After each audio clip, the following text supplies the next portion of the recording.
I've put together approximately 35, maybe 37 videotapes, and all the information comes from a book dictated to me by God as his righteous servant, a man described in Isaiah 53, the man described in chapter 11 of Isaiah, the descendant of David, the twig from a shoot that grows out of the stump of Jesse, and it is a stump because of the vanished and felled ancestral tree of the kings of Judah, the line of Jesus. He cannot be the man of chapter 11. He's not the anointed one. He's not son of David. None of that's true. The other book, that book is called Isaiah 53, The Day of the Lord. And there's about 3 chapters in those particular videotapes that come from the second book that we wrote not too long ago. He dictated to me. It's the story of my life. It's to show you how I fit the verses of Isaiah 53 with regard primarily to suffering, familiar with disease. So that would be wounded, and as it turns out, cancer. But the other words that you find in Isaiah 53, punishment, maltreatment, crushing, bruising, chastisement. Okay, that is all in God's power. That's all in God's power, all those words. But the books are unpublished, shunned and despised, the kind of afflicted by God, plagued. Nobody understands it. This is so different than the Judaism the Jewish people have been taught. This Messianic era that will never occur. And we know it's not going to occur now once you believe who I am and how you cannot. After the mountain of evidence I have presented that is in those books, just as Moses today would have to say, well, look, I wrote Leviticus. You think I just came up with that? You think I just came up with all this information? That I know how God speaks through an angel and who that angel is? Moses walks by a burning bush that's not consumed. The angel of the Lord's in the bush and God speaks. I'm the one who explained that to you. I shouldn't have to go any further than that. God says the rabbis, the shepherds, they never listen to my prophet. They think they know everything. Well, I'm going to keep showing that they don't. This is primarily for the people who listen to them and not them. I don't expect them to ever respond. Because by responding, they have to say they've been wrong. Or that's just not what we believe. And so they won't change. The bottom line is they make money on it. That's the bottom line. God had me watch a video of Toby Singer just for this one purpose I'm about to tell you. He said, watch him raise his hand. He raises his hand to do his hair or rub his nose or something, and there's this big, fat gold watch. And that's just how you know this is the God of old. He said, look at that. Look at that. I said, well, he does. He died. His skin died, silver died. It might be a silver watch. He said, that's no silver watch. That's just a big, fat gold watch for everyone to see. And he makes his money on Isaiah 53. The guy said, at least that's how he really got going. I don't know. I know he has a radio show. But remember, I'm in the fire of refinement. Everything God does with me is to draw emotions, because I'm going to be emotionless once I get to Israel, for the most part. He'll let me feel what he wants me to feel. But nobody can get under my skin. You can't bother me. Even if I seem like I'm mad, it doesn't carry over to my insides. And I don't think about it any more than while I'm, as they would say today, on a rant, getting on somebody. But I bring his reckoning. I laugh. I tell him, you know what I am, don't you, God? He said, I know you're a lot, man. I said, no, I'm the reckoning. And I am the reckoning. That's what I am. He laughed. Holy Spirit, man. I said, yeah. I said, you know, righteous servant, David the shepherd, Elijah, prophet like Moses. You know, I like wrath. What's his name? Wrath. What does he do? He means a reckoning. But anyway, I'm going to go through these early years of mine before God spoke to me. It's chapters 1 through 6. Chapter 7 is God speaks to an atheist, and I've already videotaped that. Walking with God, and something on visions and visuals. So the first chapter, this is what he told me to write down birth and tragedy. I was born in Bryan College Station, Texas on February. This shit's in from the Holy Spirit, yes. Like you couldn't ask me before I started. Yes. Oh, this is only for the people who come to believe in me. I don't expect anybody who's been viewing these materials and, you know, nobody's really subscribing, a handful, to be believed. Again, I can't imagine. I don't know what you people want. I don't know who you think's going to come to do something different. How are you going to know who David is? I mean, according to Judaism, there is no description of him. How are you going to know who he is? All this being presented, and I know Jewish people have seen it, only 60% of their views are coming from the United States. Now, I don't know if that means 40% is coming from Israel. Probably not. You got Canada, that's a big follower on my WordPress site. And really just all the countries of the world at one time or another have looked at some of this information as I wrote my blog, and the blogs became chapters. But I'm assuming some Jews have heard of what some man is saying he is Moshiach, and they're watching. Well, this is for those who come to believe. The people who want to be the witnesses, the many made righteous. By my knowledge, there are things I can tell you that God would have me say to you. So, you know, this might be bored to tears with others, but it does show suffering, pain, and emotional pain, my background, and just who I am. Not just some kook out here. You know, people say, well, he's hearing voices. Listen, I was a lawyer, and I didn't even do criminal law. I've seen some of these people who hear voices. I promise you. You know that's a person who should be hearing voices when you just see them and watch them for a couple of minutes. That's not me. Excuse me. Okay, I was born in Bryan College Station, Texas on February 21st, 1957. And that's interesting because that's the year the first satellite went up. Russia sent up Sputnik, which was really 3 different satellites, and altogether they were called Sputnik. That is considered the dawning of the age of the internet. Now, I've asked God, how did you select me? How did I be blessed with this and learning all these things with this crazy life that I've had? And but he won't answer me. He's gone poker. This poker guy, he's not going to talk. It's not going to change the expression or anything, or me getting an impression that he is. And so I tried to come up with it on my own, and that is where I saw it. I said, because I know how important the internet is to this. It's the only way to get things worldwide, and all the teachings that have come through it. I didn't know, you know, I'm 63. I'm not like the young people who can just text messages without looking at, looking at them, and all that. But he's taught me everything. He taught me how to set up Facebook, Twitter, you name it.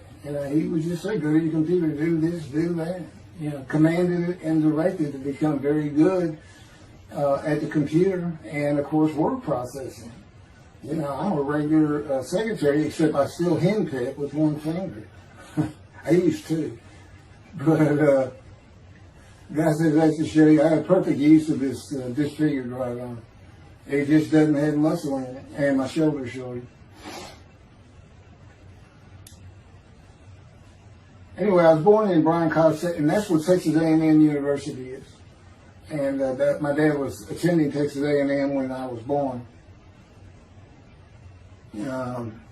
I graduated from there 22 years later, which is a story in and of itself.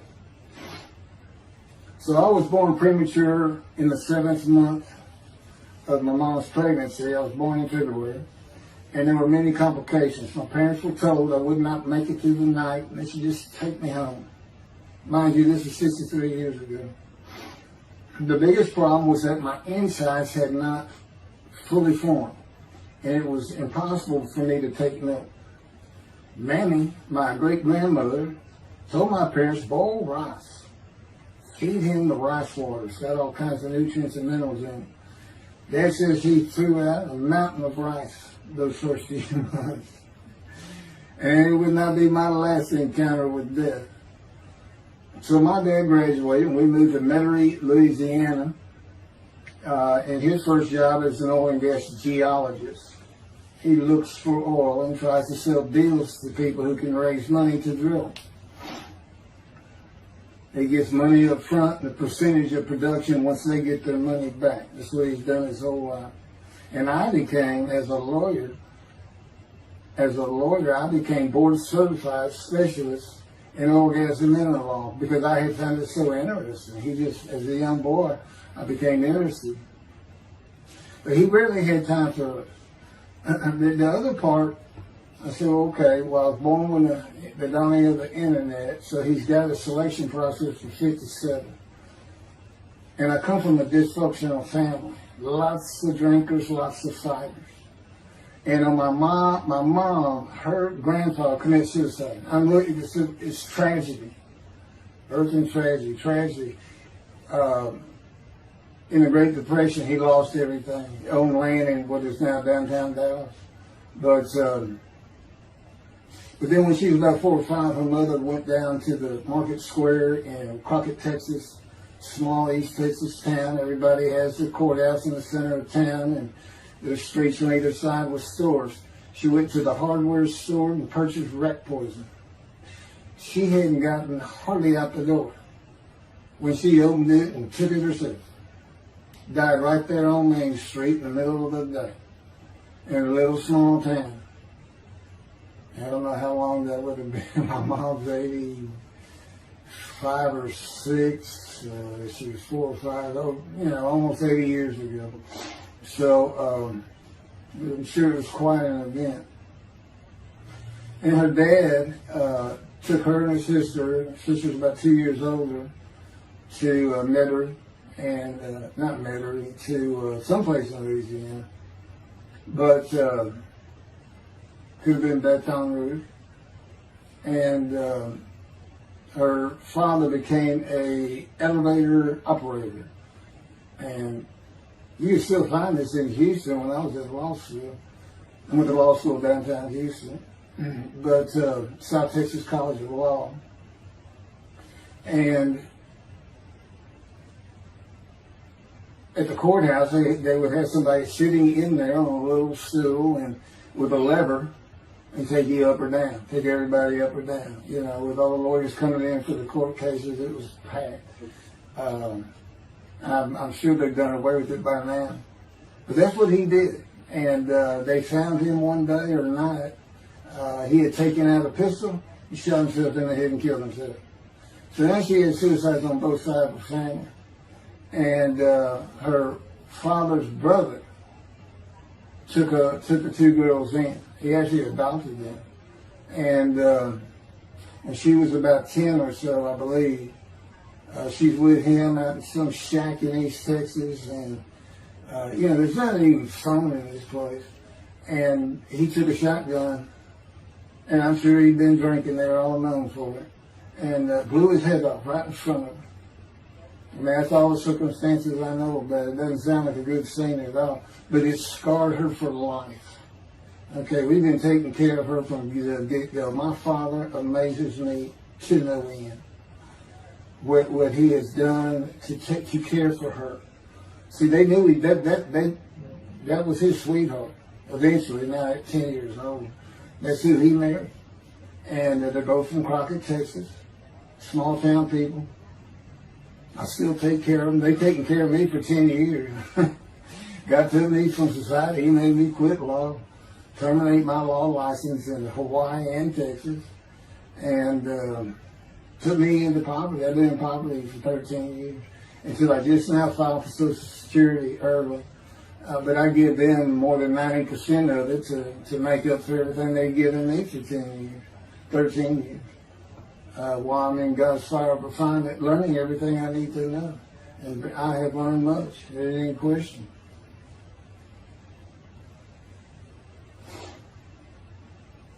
So anyway, there's 3 suicides. There's 4 suicides right there. So it's a family of tragedy. You know, it's a tragedy of losing your entire family in the Holocaust, and you're the only one left. It's not like that. But God says, I just got things as close as I could.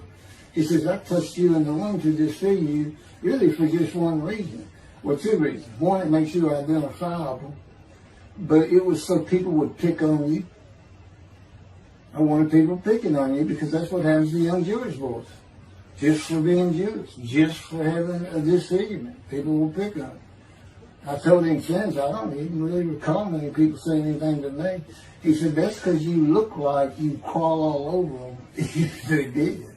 And I did. I was always just say something, anything. It's just the way I was just angry inside. And God's taken all that away. But I can still go on a good rant. But,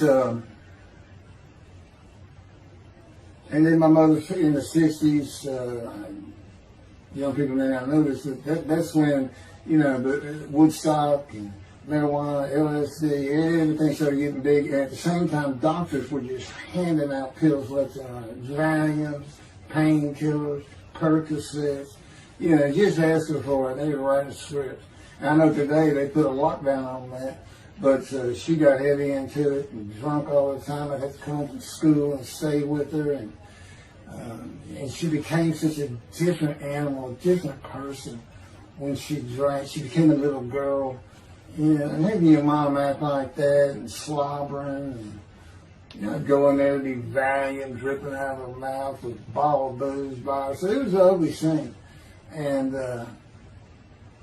so I came from a dysfunctional family, so I think God wanted that. And He's there with me from my first year to make sure that I live a life of suffering. He orchestrated many of my wounds. And He's taken me back in vision to see these things. And His visions, one thing you don't pick up in the Bible, when I say Bible, I'm talking about the Jewish Bible, the Hebrew Bible, that's not, unless I say otherwise. Which is like when God says, my peoples. If He just says my peoples, He's talking about the Jewish people, the chosen. I mean, He may say the peoples of Moab, or just by the context, you know, He's referring to another group. But that comes up all the time. So to add to that, she tried to kill herself a few times. And when I was 10, my dad was at a Texas A&M game in Dallas. And I know it was 1967, so I was 10 years old. Because I'm very familiar with that particular game. It was against Bear Bryant and Alabama Crimson Tide. And he had coached at Texas A&M. So as you can tell, me and my dad are big Aggie fans and football fans. But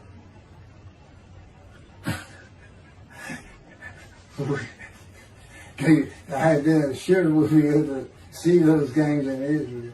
Somehow my paycheck was like, he said, we'll get it. That's the Holy Spirit. We'll get it. He's so funny.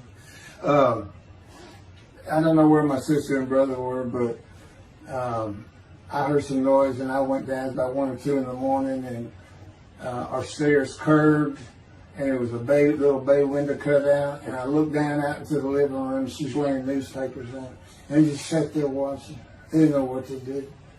And she got down that paper and took out a butcher knife, not a razor blade, a butcher knife, and opened her wrist up. And this happened again years later when I was in high school. She opened her elbow up, and that was god awful. I don't know. But before she bled out, my dad opened that door. I sometimes think she knew he was going to be there soon, would probably save her. But it didn't look good, and I hated myself for not doing something. Maybe that's why I was so angry. Anyway, because I didn't do anything, I just sat there. I couldn't move. I don't know. I don't even know what I was really thinking, really. But I can't, what it did is it told me how much her uncle blowing his head off must have done to her. That must have really hit you. I had nightmares my whole life. But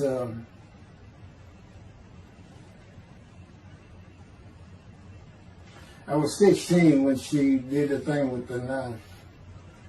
But you know what? My dad finally got her he got her the best psychiatric care in Houston, Texas, and that's big because we got a medical center that's renowned throughout the world. And they put me back together many a time. And she never did that again. And the amazing thing is how different she is in her very advanced old age. I mean, it's like she was never that person of the 60s and the 70s and the 80s. I don't know how my dad survived it. I'd have never stayed. I'd have taken the kids and said, try to find us. But he's not out there. I've never seen two people who love each other so much. It's crazy. But anyway, I was married for 20 years and we weren't like that at all. We finally divorced for irreconcilable differences. Okay, my first major surgery when I was 2 years old. My first surgery. Up above here, I have a scar. I had my first of many surgeries. Been born without my right pectoral muscle, small shoulder, withered arm. And there was some, the movement of my arm was restricted. There was some tissue in here that had to be cut out. So they opened me up and did that. I was born right-handed, but I do everything left-handed, except for light things. Like I shoot a basketball right-handed. I throw a ball right-handed. Darts, things like that. But bowling, I'm left-handed. Yeah, anything heavy. And I was quite an athlete. If I'd had two good arms, I'd have probably been on scholarship. I was already offered a partial scholarship at a small school for track, even with this bad arm. But I just didn't have the fast start. You got to have two strong arms just pushing out in front of you. But I was some kind of quick and fast. So,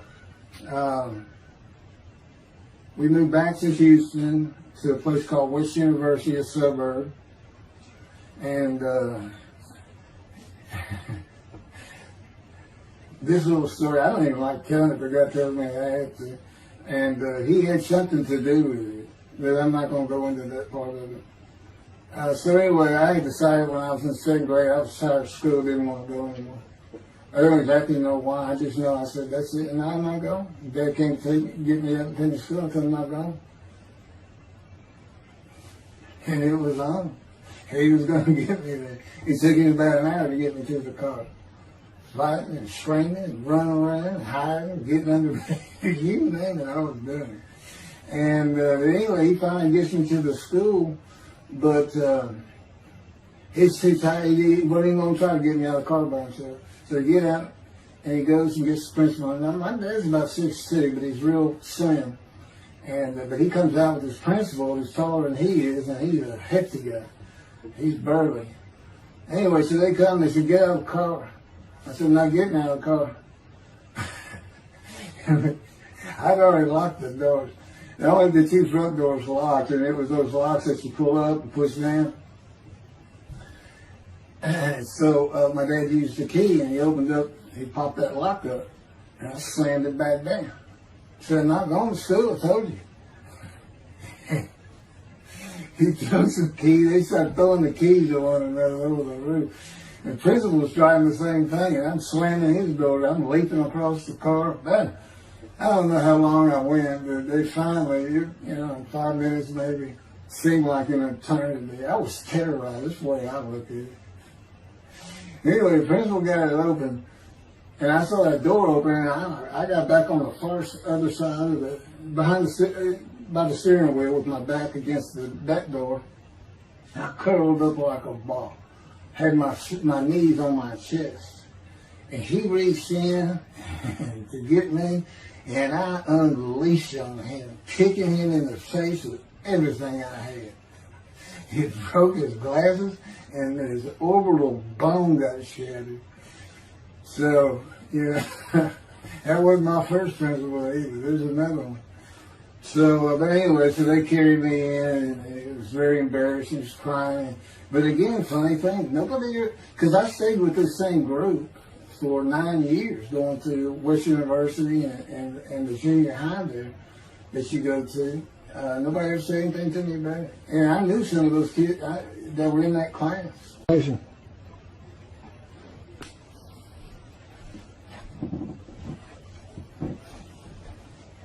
My camera only goes for half an hour. I can see on the screen that it pointing towards me that when it runs out, I have to turn it off and turn it back on. But anyway, that ended my fight with my first principal.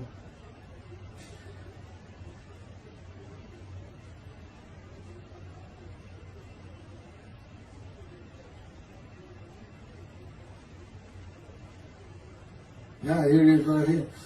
I just got heavy put these together. In the 10th grade, the principal of the school told me to cut my hair. You know, I had long, blonde, wavy hair, well past my shoulders. Again, this is, I graduated high school in '76, and this is in junior high, so it's in the early '70s, but it felt like the '60s still. And I kept in a ponytail. It was neat. It was a school-wide policy. I think I was one of the last people to cut his hair. I was hiding all the time. I was always on the alert for the teachers that would turn you in. But I went and got it cut. I told the barber right at my collar. Sat there in the chair, cut it right at my collar as I was instructed to do. And then I was commanded to return to the principal's office. And so I presented myself to him. I sat down in the chair in his office, and he gets up, walks behind me, and grabbed me by my hair, back of my head, and jerked my head back fast. And said, "It's still over your collar." Now, I don't know if I did a backflip out of that thing. I can't really recall. But what I do recall is it took 3 people to get me off of him. And I was permanently expelled from school, which ended up me leaving home.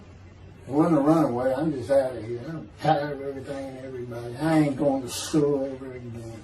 Hate school, always there. That was me. Yeah, they had to pull me off of him. I understand through a friend of mine, he said, "You know, my brother went to that school. He has some stories about that guy." So I said, "It wasn't me, it was him." Second major surgery came when I was 12 years old to try and repair my right knee and just below it. I was running full speed in a field. High grass and weeds with a family dog. And God says he had something to do with what the dog did. For no apparent reason, just suddenly he was running at my side. And he just bolted, he just shot going straight to the heart of the left and went right between the legs. I go sailing in the air, and I came down on my knee. Except my right knee came down on a broken Coke bottle, Coca-Cola. And they used some thick glass back then. It was stuck nose down, way down. It was all broken up, but it was the bottom all jagged at my knee. Just, you know, they said it went to the other side of your knee. They said you got that whole field in your knee. But when I got to the hospital, I sat there for a long time. The first doctor came in and just told my mom, right in front of me, you know, I'm in the room, you know. He said, I can't repair that. It's not repairable. We're going to take it off. You can't use it. And I already knew that because when, as I started screaming and yelling for my dad, he finally came back. This field was behind our house. There was a chain link fence and then the field. And, you know, my dad finally heard me. He got over, he saw the blood, and so all of a sudden he's scared to death. I'm going into the shop. And he got me to put my arm around his neck. And he said, "Can you walk on it?" And I tried, and it just collapsed. It was useless. It was, you know, it was awful. And then I had to climb over that fence. And my mom was going crazy and screaming and crying. And he had to go take care of her. I'm sitting in his bathroom, my leg all opens up, and I'm just getting sicker and sicker, nauseated, scared. I was a cripple. And but anyway, they get me down to the hospital. And just, like I said, the first doctor, just like, we don't know what to do. And just right then, and God said he knew he was going to be there. This doctor walks by, and my mom recognized me. And she goes, Dr. Kane. And she runs out the door. Well, this is Dr. Kane. Her mammy that I mentioned earlier, in her old age, very old, maybe been in her 90s, I don't know, late 80s, but living with her sister, broke her hip. And this doctor repaired it. This is a long time ago, people. Repaired it, and she actually walked again with a walker. I remember. But that's who this doctor was. And she said, my son, they're going to take his leg off. You've got to come look at it. And this Dr. King actually became the medical doctor for the Houston Oilers. He repaired many in me before and after me. I guess that's what he specialized in. But he was at the hospital just to do rounds. He wasn't dressed for surgery or anything. But he came in that room, and I mean, he was livid when he looked at my knee and knew how I'd been there for like 5 hours at this time. And he just started barking orders about getting me prepped for surgery, and he takes off to go get prepped. And they literally ran me down to surgery in Montgomery. I mean, they were trying. This kind of fear they put in everybody. Anyway, I was in the hospital for weeks, and I woke up with my leg. I was glad of that. They had a cast from my hip to my ankle. And he told me, when I finally was being released, he said, if you put any weight on that leg, you'll never walk again. So, I can't remember, 6 weeks. I don't know how long it was that I had that cast on. It wasn't my first cast, it wasn't my last. Or maybe it was my first. Maybe it wasn't my last. Just another story. We're not getting very far. There's 6 chapters. I'm barely getting through the first one. But what I'll do is I'll just do 6, just like I did with Isaiah 53. I did 6 or 7 videos, 7 I think. But then I joined them all together and put it as one video, the definitive commentary of Isaiah 53, which comes straight from God, by the way. I mean, you can contest what I'm saying all you want, but it makes perfect sense. For the first time, Isaiah 53 is explained. And how did I become the smartest religious Jew in the world who can see that? And what the wounding and the punishment, everything's about, and how it's really, in some ways, a snare for the Gentiles for the day of the Lord. Because he knows he can take me and just decimate any argument they want to put forth. You know, in particular, I'm blemished. I'm the Antichrist. In that I am the exact opposite of Jesus Christ. Okay? He was so smart, he was teaching synagogue at 12. Supposedly he was a perfect, beautiful man. I'm disfigured. You know, I'm not bad looking, but I'm not Brad Pitt or anything. Anyway, and sinner, you know, I wasn't a visual sinner. I was a good person. I was good to other people. I was very compassionate. I said there was already a lot of humble in me. I didn't laud myself and the things I could do over others. You know, like being the fastest guy on top 5 at school and the fastest in my neighborhood. You know, I didn't brag on myself.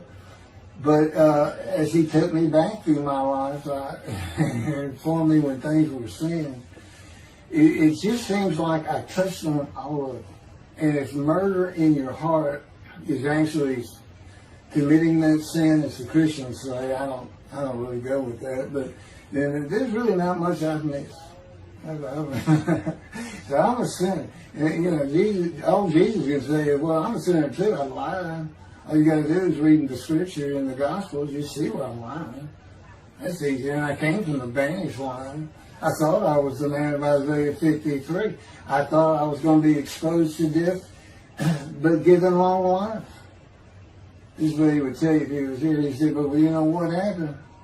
They crucified me. And on the cross, I realized I'm not that man.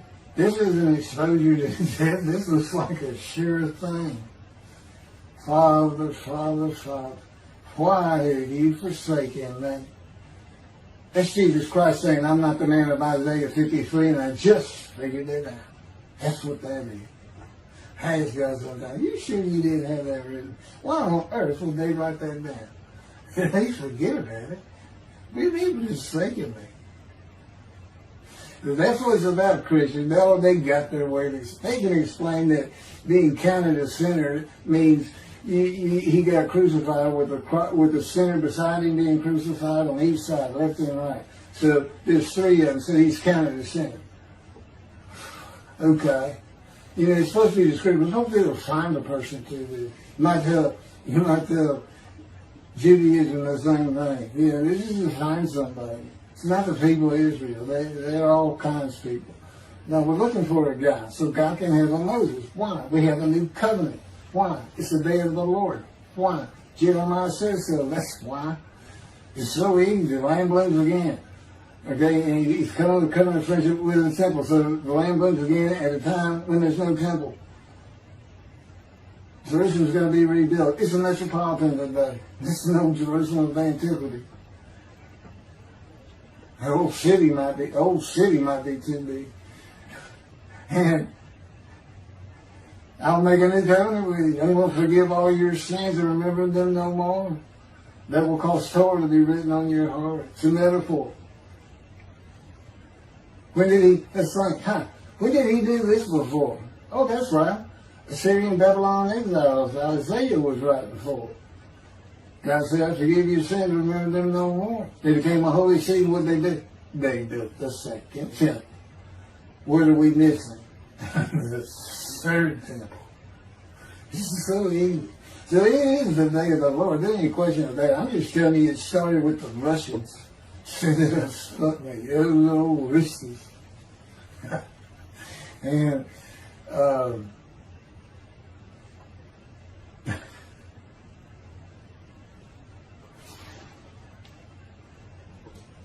he's bringing the covenant. We've got to have a Moses. He's sent a prophet like Moses. So he was saying it's Joshua. No, it's not. Come meeting today, the day of the Lord. And guess what? He gives us a description of him. He knows this is a time of secularism, reliance on science and medicine and doctors. And you got so many more people the only book out there is not the Hebrew Bible. There's a lot more books in it. You know, there's all kinds of distractions, television, cell phones, computers. You know, back then, you know, you just sat around and said, what do you think that's doing? I don't know. Wish you'd send some rain. You know, it's just, I said it's easier to get them back then. But here it is. It's here. And God said, you see why I put Son and the Spies in there?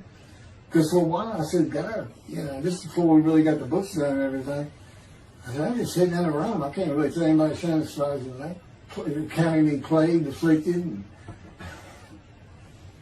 by God, and everything else. He said, well, how you feel now that we've been putting all this on the internet? Guys, that feel Son and the Spies. Yeah. I can say they know. There's no question this ain't gotten back to those two. I say, you keep attacking them like this, and I'll be certainly sure, just in case I'm wrong. But, because he won't actually tell me, he won't tell me anything, this is a rule of thumb, he won't tell me anything that I cannot find out or become knowledgeable on or informed on of my own. Which means about nothing, because we're in a room all the time. The adjunct of the Holy of Holies is what I call it. I live in the Holy. I'm like the priest who can, the only person who could go into the Holy of Holies was the high priest. And that's what I'm like. As a matter of fact, God had me write down, just as he had David write down, a new Psalm 151, where God said, it's on a video, where God is speaking. Where the Lord came to me and God said, quote, and within that, he says that he declared me. We actually used the psalm where he declares it for David. He declared me an eternal priest in the order of Melchizedek and King David, and a rightful king, small k, and a rightful king. And he also declared, I'm the righteous servant. I mean, that's God talking. I mean, he's using it. When he dictated to me, it wasn't, to be written in my personality. That's him. That's him doing a new song. So, because he does that. Even in the writings, the person doing the writing, whatever prophet it was, or Moses, or David, if he wrote Samuel 2 and Kings 1 until he died. As I said, God says, look, just assume the central character is the one I had writing, because their lives change when I come to them, just like mine's changed. This is not anything I could have ever conceived or even bothered thinking of. I had never read the Bible my whole life. If he hadn't told me, we're going to the bookstore and get you a Tanakh. That was 13 years ago. And my answer was, what's a Tanakh? I didn't know anything. And look at all this knowledge. But this is it. This is the only power he's going to use in creation. He's not going to perform miracles. He's not going to have me performing miracles. And he's not. He said, the only power I'm going to use is on you. What I can get you to do. He said, I can take a Gentile Texan and take him to Israel and get my temple built. Okay. He said, because that's what you say to God all the time. Okay. And one night, I hadn't even read Isaiah 53. He didn't come to me and just say, offer yourself for guilt. I crush you with cancer. It was me that did. That's not, I wouldn't have known what he was talking about. We finally get to Isaiah a couple of years later. He said, keep reading Isaiah 53. I said, okay. And so I read it. I said, okay, finish it. He said, who do you think that is? I said, I have no idea. I could barely read it. I didn't know what it's saying. I said, I think these two verses ought to be up here. I said, you sure nobody messed with this thing? He said, nobody messed with it. It's just how I had Isaiah write it. He said, that's you. I said, oh, okay. I couldn't have good luck convincing anybody. I can't even say what it's saying. He said, before we get done, and he's right. I've been over that thing so many times. From my original version of Isaiah 53 that he dictated, or told me how to put together, but every sentence, every word is, we've changed it up and added things. I've learned things. Like I didn't know about the test of devotion. I didn't know why the angel was leaving early in Malachi 3, but I do now.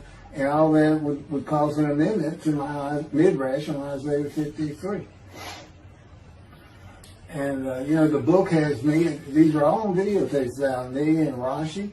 Rashi, the first one to come up with this is Israel. And, I look at his answers and I just shake my head sometimes. You should see his answer in Malachi 3 for the angel of the covenant that you desire. There's only a covenant of friendship in the covenant of Jeremiah. And this is his answer. It's midrash, so he just takes a section of the angel is on the way. And it just says the angel of the covenant. And his commentary is the angel that avenges the revenge of the covenant. I said, what does that mean? What are you talking about? I said, God's being funny. He said, I don't know. I said, you too know. He said, well, I'm not telling you. So, God likes to feel as though he's laughing. He doesn't actually laugh. He sends me a perception that he does. Or he uses me to laugh. I've mentioned that in a video. Because he can't. Well, he controls my words. I learned that in walking with him. Just one day, I'm talking out loud as we go. I'm discussing man and divine beings as though I had a sermon I was giving or a speech to somebody or a seminar. And I'm rolling, and I can tell he is really making this thing rock. He's taking it from here to here to here. And we're going. And I'm going. And all of a sudden, I use a word or a couple words that I simply don't use. And they're not what my mind was even thinking of. They just came out. And I just stopped. I said, did you do that? I didn't even say, hey, did you just make me say these two words? Because I knew he knew. I said, did you do that? He said, I did. He was almost indignant. I did. I said, okay. Anyway, that's where it all started. Now I know. Okay, guess who that is? That's the Holy Spirit. Using me. He doesn't sound like that. But he'll use words like that. So he's getting bored. They like to cut. Let me just say this. This is part of God you don't know. It's not all the time. It's some of the times we do tend to get kind of silly in here. But, they do things after a while. I'm like, I feel like a kindergarten teacher, and I got two of those kids that you just shake your head at. She said, this is a handful. These two are nothing but trouble. Always fooling around, looking for a laugh. And the Spirit's always working in heaven, death, God laugh, as it were. Again, he doesn't actually laugh. It's a perception that's his emotion. If God has any emotions left, because worrying about other people's pain is not one of them. He made that clear to me. I don't care about your pain. And just saying it makes you mad. He says, see, draw in. And he'll do this so many times over and over. He says, this is easy because now it irritates the fire out of it. He just started. I said, how do y'all keep doing this? And one day I told him, I said, I got it. Which means it actually came from them. I got it. You never grew up. You never got sent to your room. You never had to climb that mountain to achieve something. Put yourself out there. Nobody's ever whooped you. He said, I said, that's what it is. You never grew up. That's what it is. Yeah, I'm dealing with the child God. That's what I'm dealing with. Having an argument. Then he came down as mean, very serious, mature guy. I didn't bring that argument up anymore. But that's how it gets with me sometimes. It's an incredible lot. For me, I'm not going to get to them. I get to them at the end. I'm getting close to when I got shot. I thought that was a new chapter. Oh, it's not. Well, I'm going to pick, this is getting long. And anything over half an hour, we try to stop. Now, my Isaiah 53 is 5 hours. But, you have to watch it all at one time, of course. He doesn't hardly let me watch it. Yeah, I don't even watch them before they get posted. He said, no, you watch it later. Because it comes on the TV that he got me. And I didn't know at the time it was going to be, that he was serious about doing videos. And I certainly didn't know about making it a backdrop. He decides everything. He tells me when to eat, when to get up. I don't sleep hardly at all, 2 or 3 hours a night, and sometimes less, and take a half hour nap sometimes. But I found out I feel fresh. I don't need that much sleep. He said, well, you're not really doing anything. Why do you need a lot of sleep? And see, that used to make me mad. Now I just laugh at it. Thank you very much for listening. I'll pick this back up on another video, and eventually I'll put these first 6 chapters, just like I did Isaiah 53, because it's a book that he dictated to me. I can't get it published. I'm going to put it on YouTube. That's why I'm reading it. And as I said, if you don't want to listen to it, don't listen to it. But the information that's in these books and in those videos is, that's my proof. And quite frankly, God says, if that's not enough for them, well, that's just too bad. Utter destruction is what they end up getting. They better learn how to listen to the prophet. See, it's no different than the people back then. You'll say, well, why didn't they listen to Isaiah? Why didn't they listen to Ezekiel? Why didn't they? They laughed at Ezekiel. That's what Rashi says in his commentary. I didn't know it was laughing at him, but just ignored him. Everybody thinks they know. But in any event, I do know there's one chapter we haven't put in there, and that is recognizing a prophet in a Talmud. It says Moses vouched for Joshua, so he didn't have to be tested. Now, the problem with all that is, and I think why God hadn't had to put it on video, is that they're looking for a seer, somebody who can see the future. But see, that's antiquity. I mean, that's not what you're looking for today. Moses wasn't a seer. And none of the prophets were seers. They just wrote down what God told them to write down. God's the prophet. Is the one making prophecy. And what he does, he doesn't actually just quote see the future. He walks it through. He says, okay, right here is when we're going to send up a satellite. This is where humanity will be at that time. He can walk it through in his mind. As I mentioned, his eyes, he doesn't have them. It's just his absolute knowledge of all things. He can form a picture of this room. Me, it's in here. He knows every atom of my body. And it's like he does a vision for himself, a visualization. That's what I call when they put pictures in my mind. He says, and he puts it into the spirit's mind. And they're both within me. You know, the big cloud that just came down. If you're sitting in a room with me, it envelops you. But it engulfs me, it goes through me. My little spirit cloud becomes part of the big cloud. That's why God is in his spirit. Here's the elements of spirit. Here's the elements of God's presence. His mind. Two clouds, they just come together. They can be together. Okay, but God's still one. He created the other cloud. And then in this room, filled with them, my little spirit is like a little cloud that just came in and part of it. That's who I am. That's the man of divine being. Okay? No, it's like nobody's really expecting it. Well, maybe it's because you didn't know these things. And now they want, I get to see them shunned. Shun means I'm not looking at that. It sounds like a coup. We by faith, by the fundamental principles of Fan from the Talmud, from his diagnosis of the Talmud. Why don't you do your own? Why don't you throw the Talmud out and learn some new stuff? Why don't you get out of antiquity? Every religion has an end times like that. Every religion ends up with utopia for its people. Everybody. Well, don't be like everybody. You're the Jews. Throw it out. Let's get practical. Let's have God in our midst again, in a man like he was in Moses. Let's point at him and tell the Christians that is the man of Isaiah 53. Here's what it's about. God says he's coming back. He told us we're not waiting on him like you. He said when he was coming back, he false prophesied 5 times. He ain't coming back. He wasn't who he thought he was. He told us on the cross. I'm not the man of Isaiah 53. He tells us. What else was he doing?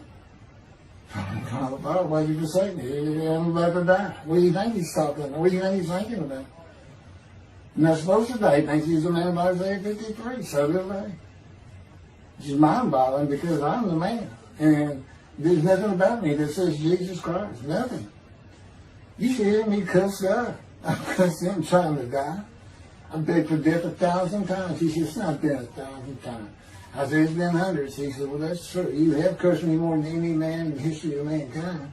And he said, and you did it face to face. And I said, you shouldn't make me so mad. He laughed, y'all.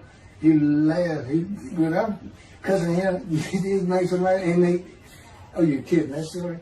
He gave me his perspective. This is what he did. He said, Keith, imagine you created ants. And ants are living beings. In other words, they can think and they have emotion. Okay, you get a great big ant farm over here in the room. Okay, you decide you're going to get one ant to get all the other ants to do stuff. But you got to get him ready. And you get him ready the way I'm getting you ready. Now, he's managed. Right? I said, yes. Yes. And he said, now, magic. I'm always laying in this bed. I got a big table. It's got a microwave on. I put my computer on. I got a big fan I like to have on. And he said, look over at that table. Now imagine that ant got loose. And he is crawled up. And he is standing on the corner of that table. And he is giving you the what for in ant language. I mean, he's going. And he turned around and shaking his butt at you. And he's cussing. And all this. And all you got to do is go bump. And he's gone. I said, that's funny. And it is. And that's how that's what it does to him with me. You know, the spirit will wild me up. I call him a troublemaker. Troubler. He's so funny. But God's so humorous. There's a difference in their humor. Okay, now I'm told that does wrap it up. I'm going to pick up a gunshot. I guess it was forcing the accent to my knee. They ended up opening me up from between my breast and my pelvic bone, and now it's been 3 times. And eventually, the lung cancer and colon cancer and skin cancer. But the lung cancer is when they told you should have died from the colon cancer. He said, but this is it. We can't treat that. It's too advanced. You're gone. And prepare to die. That was 20 years ago when the planes hit New York. It was the planes hitting New York that got me up off the ground one last time to see one more doctor. The life of God's righteous servant of Isaiah 53, chapter 3, gunshot. Shortly after I recovered from my knee injury, I moved to Fort Lauderdale, Florida. I was not happy about it at all. It turned out to be a lot of fun. I made some great friends to celebrate my 13th birthday. My only injury in Florida was having my front teeth shattered and knocked out, requiring caps, which was more of an ordeal than I would have imagined. We returned to West University in Houston after 2 years. My mom was not doing well at all, and it was getting close to her second suicide attempt. I was back with my old friends and did not have much supervision from home, and I failed ninth grade. I made my own decisions, and I rarely listened to others. After being set back a year at junior high school, I made a few new friends, which led to my next serious injury. My best friend was a Spanish-Italian whose father was from Sicily. And he kept a machine gun and a violin case in his office at the restaurant he owned, where his son and I were waiters. It was called The Godfather. My son was the best pool player I've ever known or played with, an absolute natural. I will call him Antonio, but that's not his real name. Antonio's girlfriend was a Jewish girl. I will call her Rebecca, but that is not her real name. Antonio was a Catholic Christian. Rebecca did not practice Judaism, and Antonio did not go to church. I was a confirmed atheist, and we never talked about God or Jesus. Rebecca's father had foreclosed on a ranch about 8 hours from Houston outside of LaGrange, Texas, Fayette County. LaGrange was famous for the Chicken Ranch, which was an illegal brothel that operated from 1905 until 1973. The business served as the basis for the 1973 ZZ Top song, LaGrange, and the Broadway musical, The Best Little Whorehouse in Texas, as well as its 1982 film adaptation. T.J. Forney was known as the meanest sheriff in Texas. In the coming weeks, I would be interrogated by him outside of Shock Room 3 at Dental Hospital in Houston. This is an excerpt about him from an internet article. It was the most one-sided Texas battle since the Alamo, as 100 citizens watched disbelievingly in the dusty little town of LaGrange, their beefy sheriff, T.J. Forney, reached into a black 1975 Continental Mark IV and began to shake by his $300 suit Marvin Zimner, the star consumer crusader of Houston, Texas. That's from People, June 17. Next, the sheriff tore off Zimmer's blue-white toupee, waved it in the air, and then finally ground the rug under his cowboy boots. Behind Forney's fury was the fact that on Zimmer's last assignment in LaGrange 18 months before, he had filmed an expose, which resulted in the closing of a critical part of the local economy, the Chicken Ranch, a legendary body house. Antonio, Rebecca, and I first went up to the ranch in the summer of 1975. It was a small ranch house and small lakes with horses roaming around loosened pastures.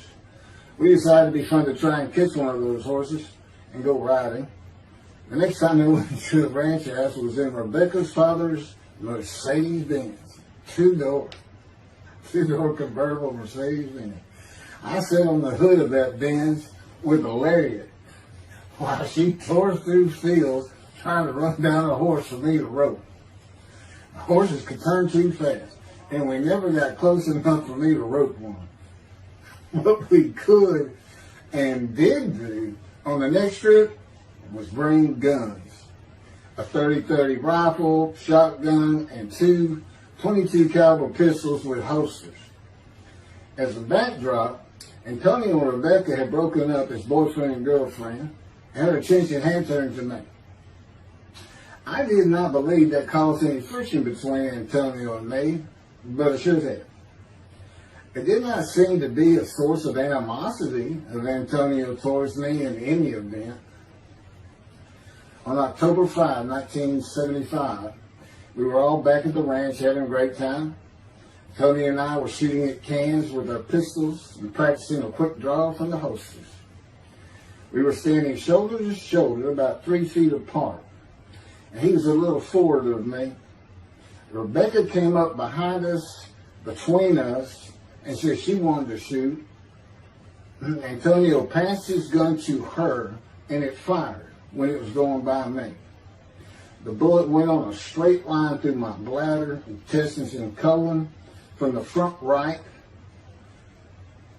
and lodged in the back of my left buttock in my backside. I could see the trajectory in my mind. I fell to the ground, and Antonio fell on top of me, rolling me over and over. I think he was looking for an exit of the bullet. I told him to get me to a car and get to a hospital. Felt like Babe Ruth had swung a bat up between my legs. I never once thought of God. On a big ranch, there are several gates for different sections of land and different purposes, usually with chains and a lock. When we got to the first one, I told Antonio, drive through it. I told him to ram it.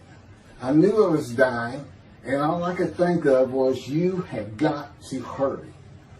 I didn't panic, but I had never been so afraid and had never felt fear like that again to this day. Sometimes I think I have forgiven Antonio for accidentally shooting me, but I had not and cannot forgive him for stopping at those gates. I'm still mad about it. I was seriously angry at him.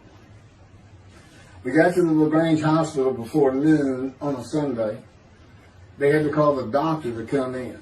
I asked the nurse for something for pain, and she told me my vital signs were too low. That if she gave me a shot of morphine, I'd drop dead right there. It would kill me. No pain medication. The doctor came and looked at me and said there was nothing they could do there. He told me they were getting an ambulance to take me to Houston, Untitled Hospital, where they operated on gunshot victims all weekend long and do to this day. It's a trauma hospital. Many young doctors from Baylor University, all around the state. It's the high desirable place to be because you're cutting all. If you want to be a surgeon, you're cutting all day long. I knew one thing with a certainty. I could not pass out or fall asleep. If I did, I would not come back. In an ambulance, I talked to two fellas that were tending to me, as much as anything to stay awake. I asked them such things as what it was like to be married, graduate high school, have a career job, but my mind repeated over and over, you have got to hurry. We arrived at dusk. This happened before noon when I got shot, so now it's getting dark. When the ambulance opened, my brother jumped in to help. My mom was standing by the entrance to the shock rooms in her fur coat. She later told me that since Benton was a public hospital, it might help if they thought we had money. I didn't see my dad, but my sister told me later, the whole way to the hospital, all he could say was, to God, please don't take my boy from me.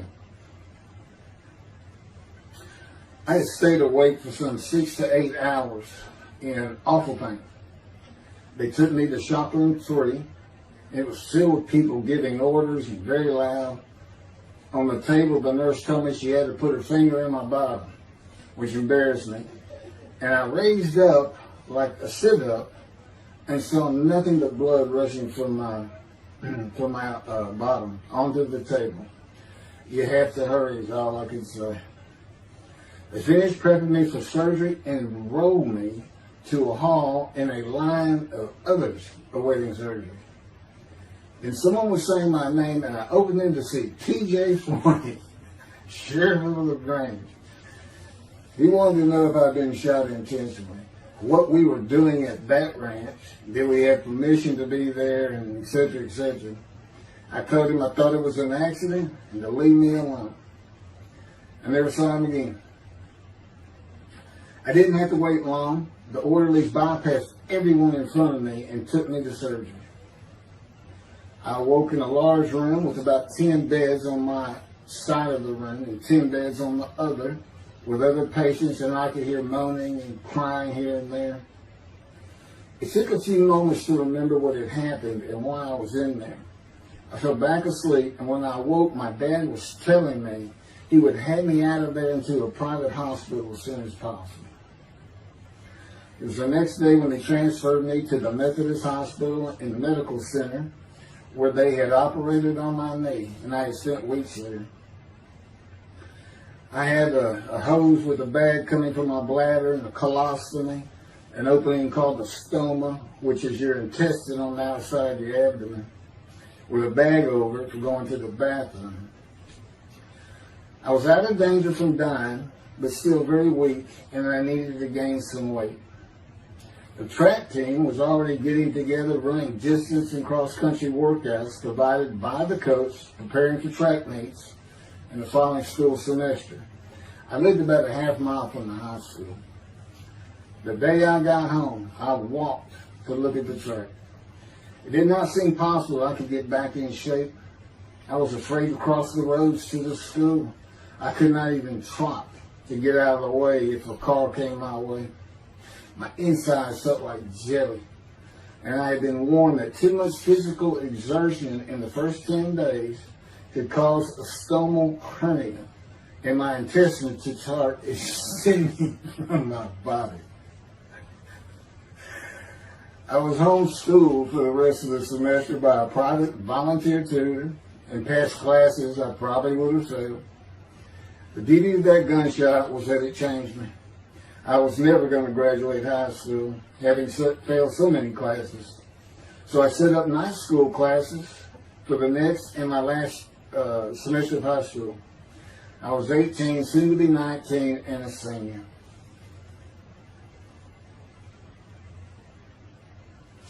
Chapter 4, College and Law School. Before the summer of 1975, one of my best friends on the track team, who threw the discus and shot put in field events and was a senior, told me he wanted to do something big the coming summer before starting college at Louisiana State University, LSU. I was only a junior and I had no plans for the summer. He mentioned this to me, and I began thinking about how long it had been since I had been to Colorado. My father, who had really good years and many so-so years, depending on how the oil and gas industry was doing. And when I was in junior high school, he had sold some prospects, had completed a few wells, and had purchased a condominium in Pagosa Springs near Durango, Colorado. My friend's name was Keith Miller, and I called him Miller. He had given me the name of Say Babe. At one of our night track meets, I was running the 330-yard low hurdles, and the last turn was behind bleachers where the officials lost sight of us for a few moments.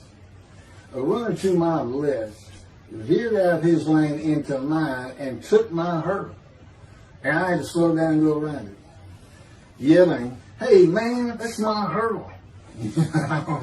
I wasn't happy. I do not remember how Miller knew what I had yelled, but he was probably on the football field inside the track working on shot putting biscuits, watching me run and hurting me. I did not really know him very well at this time, other than he was a popular senior who knew everyone, in stark contrast to me.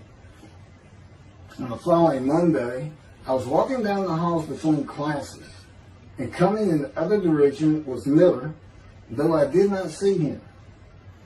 Then as he was passing me, in a loud voice, loud enough for everyone in the entire hall to hear, I hear, "Say, babe, that's my hurt." Hence, say, babe. That began a really good and fun friendship, and I got to know the class I should have been in if I had not failed ninth grade. And because I was Miller's friend, I was immediately accepted by anyone he introduced me to. I found out about 40 years later on Facebook. I looked him up and we friended that he's Jewish, and particularly because of his brother. He's got an older brother, and they look just alike. They live up in Oregon. But I did not know that. It's not something we ever talked about. Just didn't think about it. I'm sure he wasn't observant at the time. I told Miller about my dad's condo and suggested we plan a trip up there, backpacking the Womanichi wilderness of the San Juan National Forest. I had hiked there while in junior high school with a friend and his little brother. I had a driver's license in my second year in the ninth grade. The prominent 13,000-foot peak is 10.7 miles from the town of Silverton, which began as a silver mining camp in 1873, and that is where I plan to take Miller.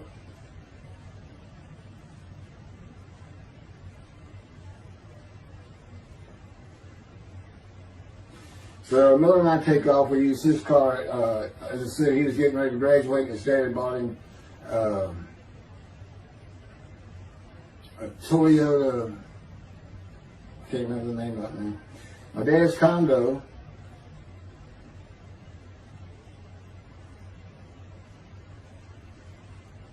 was about 60 miles from Durango, where a train depot is located that runs a train through the Womanichi Wilderness to Silverton. The train is an authentic, narrow-gauge, steam-powered, coal-fired, scenic railroad train ranked one of the top 10 scenic railroads in the world. It's something else.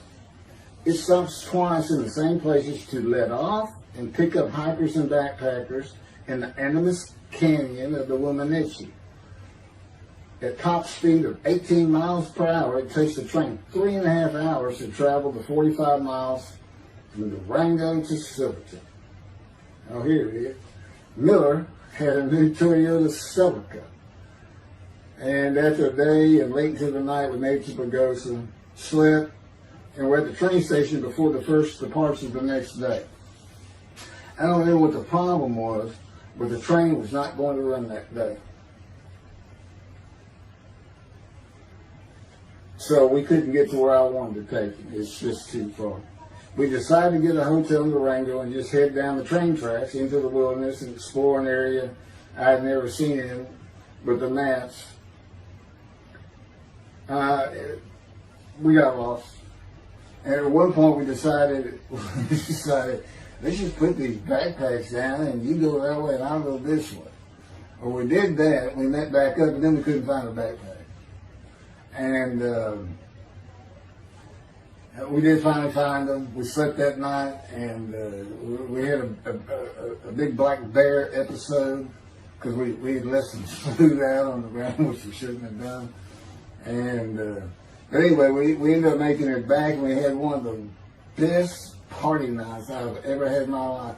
We hit the main street in Durango, which is a tourist hotspot, and we hit every single bar. You could drink at 18 back then. It wasn't 21 as it is today. And we did. We made sure it was like a go. Okay, so every one of them had at least one drink: shot of whiskey, Boilermaker, beer, whatever. I can't really recall other than that. I knew I had been drinking the night before when I woke up. But we did. We hit both sides of the street. I don't know how long it took us and how many drinks we had, but we just had a lot of fun.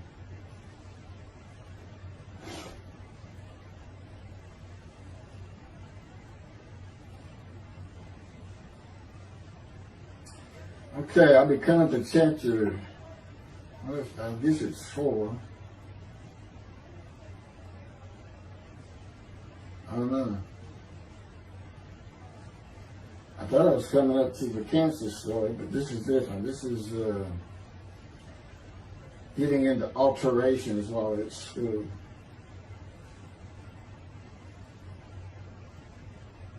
So anyway, I was shot on October 5, 1975, and by early December, so it was October 5, and then in early December, I had surgery again to put my intestines back together, which was, it was dicey. They kept telling me, we don't know if we can reattach.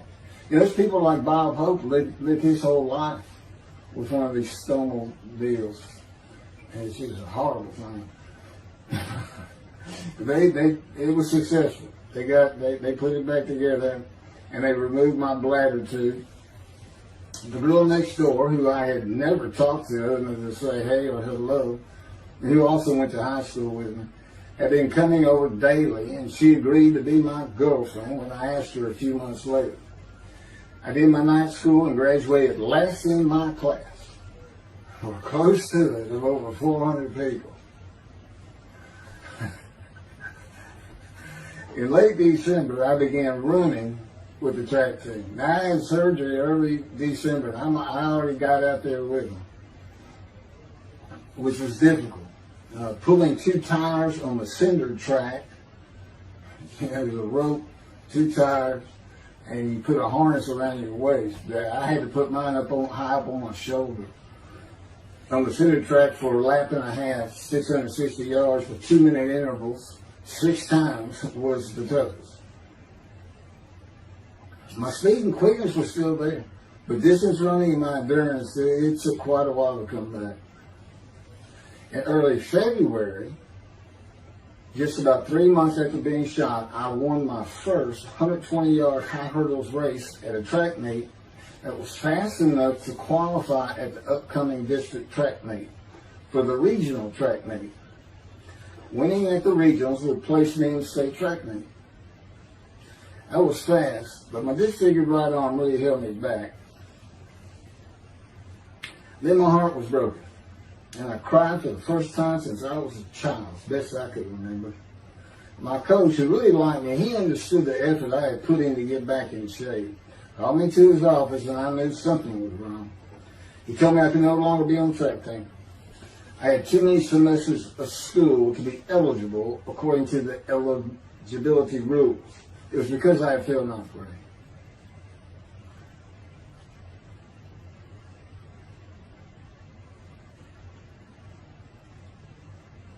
And of course, I had no one to blame but myself. Skipping school all the time, just not trying or caring about learning was why I failed. I was not lacking in intelligence and common sense as many people thought of me. I could and often did read a complete science fiction paperback book during the school day. One day. I get them from my brother. I just sat in the back of each class and read my book, and the teachers always left me alone. I also was suspended from school a couple of times for fighting. First fight was in the gym in the bleachers with the principal on the floor telling us the do's and don'ts for the second semester of the 10th grade. This is 2 years before I was shot. I found out he already knew me by name, and I had never talked to him. The second fight was with the same guy, but this time we took it across the street from the school. He had about 10 of his friends, and I, being pretty much a loner, I had none. They were African American, bused into school from neighborhoods far away. And I just didn't understand them, or know why they even talked to me with words I did not get, like word, or say, man, can I hold $1?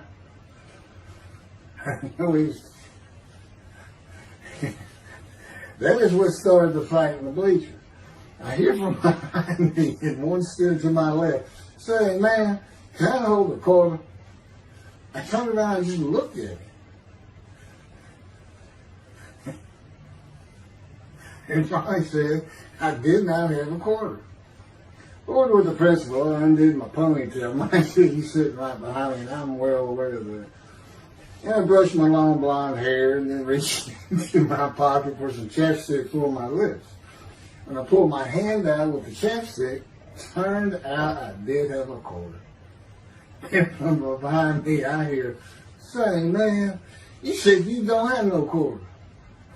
To which I replied, turning around, "I don't have a quarter for you." The next part is kind of hazy. But I do know I grabbed him by the front of his shirt and threw him down the bleachers onto the students sitting below me. That is when the principal yelled my name and told me to go to his office. The next day, the guy and his friends were waiting on me when I got to school, and we fought across the street. The principal had told me not to get into any more fights, and this is the fight I got suspended for. I remember being in, after my suspension, being in the men's room smoking a cigarette in a stall, and a group of African Americans came in, and they were talking about the fight. What I remember was hearing, "That white boy went Muhammad Ali on him." My favorite fighter. I even saw the Ali Foreman fight in Kinshasa, Zaire, live in Amsterdam in 1974. And some of my best friends in high school were African Americans, mostly on the track team where we could get to know one another. I still had run-ins with the general population of the African Americans, who everyone just called blacks back then. I never used the N-word and thought they would help themselves a lot if they stopped using it. Mostly I think they were angry at being busted in from neighborhoods far away. In fairness to them, white kids did not seem to like me much either. So, I looked young even for my young age, and with my long hair, about 6 to 8 inches past my collar, I looked kind of girlish, and many people said that to me. One day a friend of mine told me what it was to him. You never smile and seem to be very angry, like if someone looks at you crossways, you're going to come after them, daring them to say something, like you want to fight. My next suspension for fighting began in middle shop, and it was all my fault. There's not a big deal to that.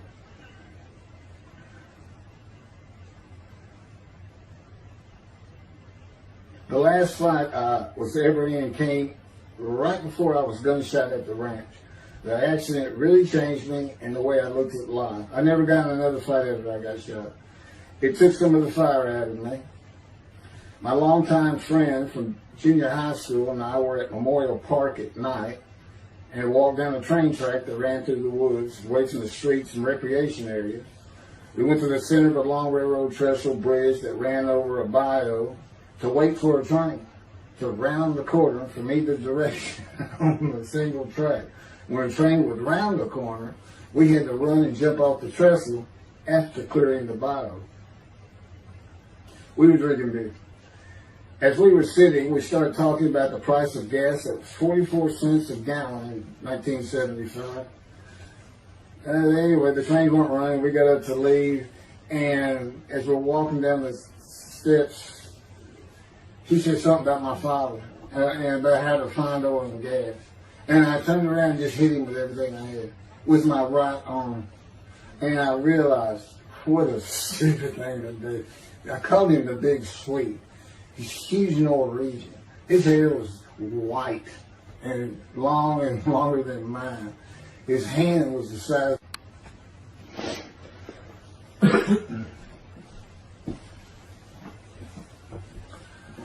And I had nowhere to run. That was the really dumb part of it. I mean, I couldn't move. I couldn't use my quickness. I couldn't box as I had with the fellow across the street. And he just took one big swing. He's very athletic. The coaches all wanted him on the high school team, but he didn't want to. Football team. And but anyway, he hit me just one time. That was the whole fight. And it was just two hits. My measly hit with my right arm. I let it fast, And I hit him when I wanted to hit him. Well, I say that. I didn't even think about it. But he just about knocked me senseless. I mean, I saw red. And so anyway, that was it for our friendship. We just, although after I got shot, he and I got back together a little bit, but by that time I had met Denise next door, and I wasn't going to be going out drinking beer at the festival anymore. I was going to get serious, and that's when I set up my night classes and everything. Her big Swede.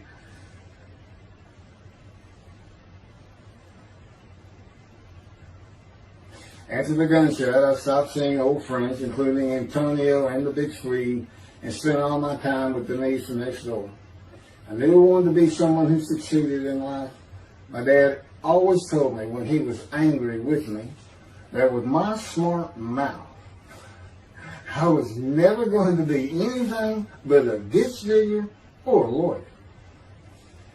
While he said lawyer in a derogatory way, he got me to thinking I'd like to be a trial lawyer. I had to get into college first, and the only school I wanted to go to was Texas A&M University. Anyone who had ever known me would tell you that I was not even close enough to being smart enough to go to any college, much less Texas A&M.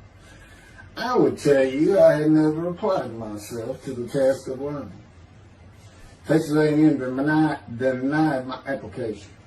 I called them and pleaded and argued, and finally admissions said that if I came for the summer semester of 4 classes and maintained a B average with no fails, they'd let me in. I did it, barely. I almost failed calculus and got a B. Just a quick thing on Texas A&M, because it relates to World War II, which always makes me think of the Holocaust, and how many Aggies were involved in that. Texas A&M enrollment began on October 2nd, 1876, and admission was limited to white males, and all students were required to participate in the Corps of Cadets and receive military training. Many Aggies served in the military during World War II, with the college producing 20,229 combat troops. Of those, 14,123 Aggies served as officers, more than any other school, and more than the combined total of the United States Naval Academy and the United States Military Academy. During the war, 29 A&M graduates reached the rank of general. Texas A&M is more than a great university. It's the home of the Aggie family with a long history of spirit and tradition. And I'm going to pass through all that. You can read, I got all this from Wikipedia.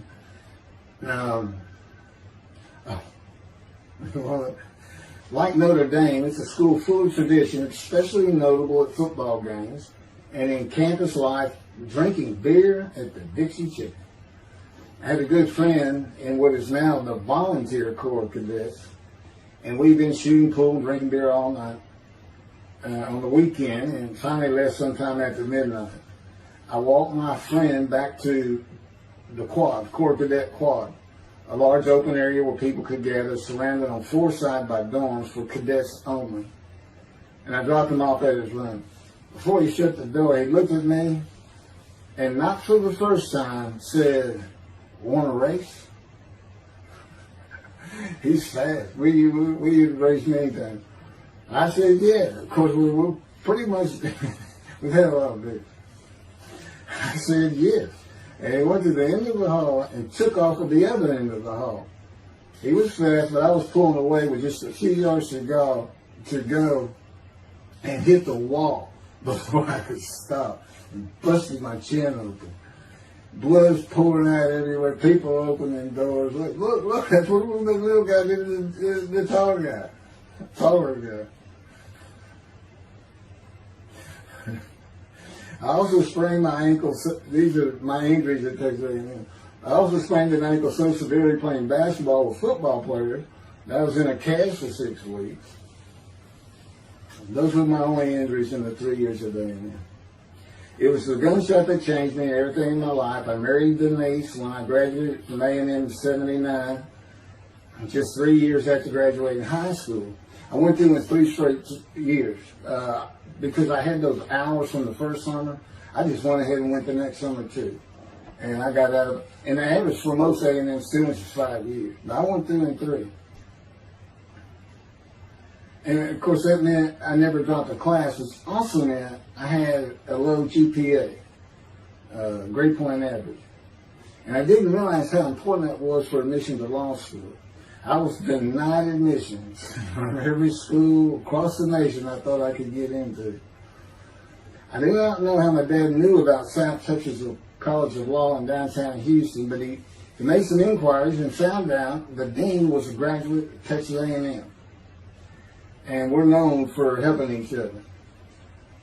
We set up an appointment with the dean. I told him of my rather intense home life and wayward ways, and that the A&M had given me a chance to prove myself as a capable student. You know, he hemmed and hawed, looked around the ceiling, and gave me the same opportunity A&M had. 4 summer classes, D average, no fails. I did it. I was terrible at chemistry and math, but it turns out I had good reading and comprehension. It's probably from reading all those science fiction books in school. I graduated in '82, and I did great on the bar examination. Keith Ellis McCarty, attorney at law. Who would have believed it? Which reminds me of verse 1 of Isaiah 53. Who can believe what we have heard? That's what any of my friends would say about me getting out of law school. Much less what's happening today. You go find somebody that knew me in high school, they say, who? Oh, that can't be true. Get out of here. I know him. Forget about it. Chapter 5. 27-year headache. I'm going to pick up with that on another video. And then that'll be it. Some general comments. 5 and 6. I'm not sure what 6 is. Yeah, 27-year headache.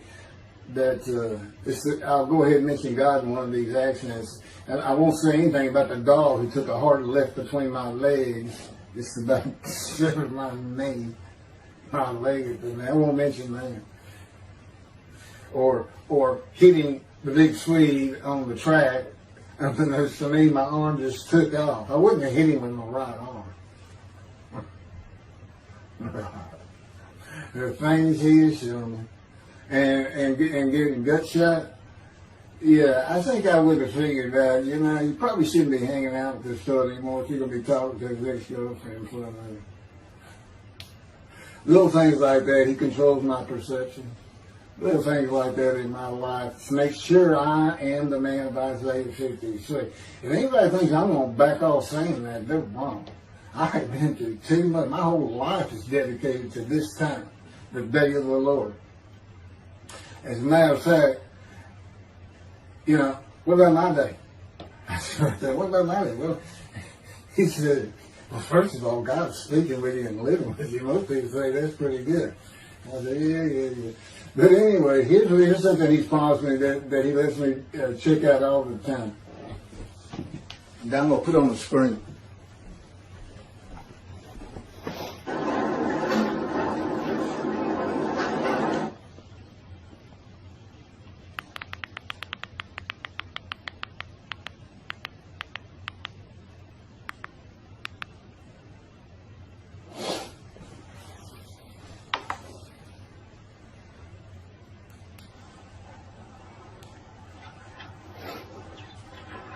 The Radiant GP cycles, shorties, slip-ons, cold startup.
27-year headache.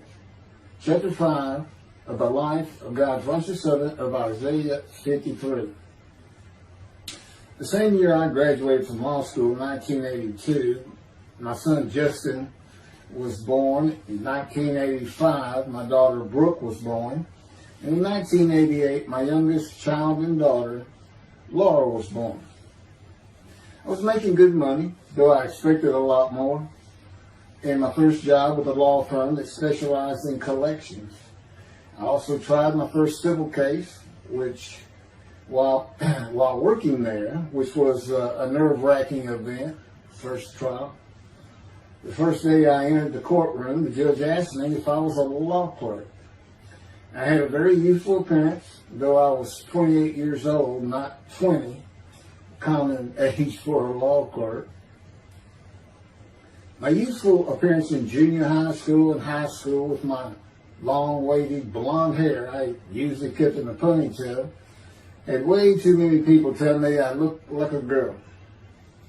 It is interesting though, at least to me, not one person in my entire life has ever said anything about my disfigured arm. I must have looked like a girl who would beat on you if you did it. When I got mad, there was no hiding it. You could see it in my face and hear it in my words. When I was 28, Brooke was born. I tried my first civil case, and the bane of my existence on earth began. A never-ending headache that I generally thought to be associated with post-traumatic stress disorder. I had terrible nightmares from my youth, but now I seem to have begun grinding my teeth, causing the temporal mandibular joint, TMJ, to ache terribly during the day, and the whole side of my head, the muscular, I don't know what you call it, but underneath the skin of the skull, was always real tight, a tightening of the muscles. It was difficult to even talk to people at some points. For 27 years I had that headache. I tried everything, even surgery on the TMJ, and another surgery where the doctor severed my upper jaw and then trisected it from my skull and spaced it to fit my lower jaw. All to no avail. I could not stop the nightmares and the grinding of my teeth.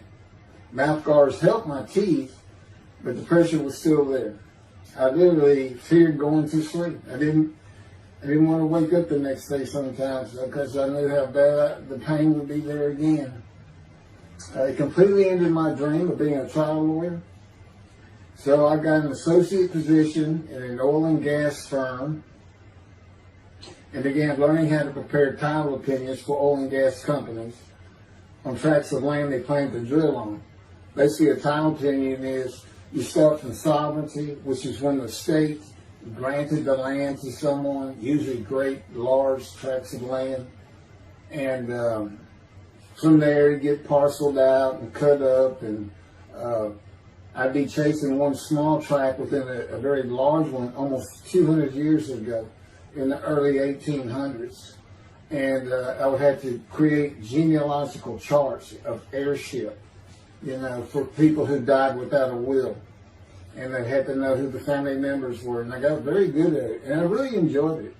I did a small towns throughout Texas, and into their courthouses where they would keep all the records of every transaction, of every piece of land in the county.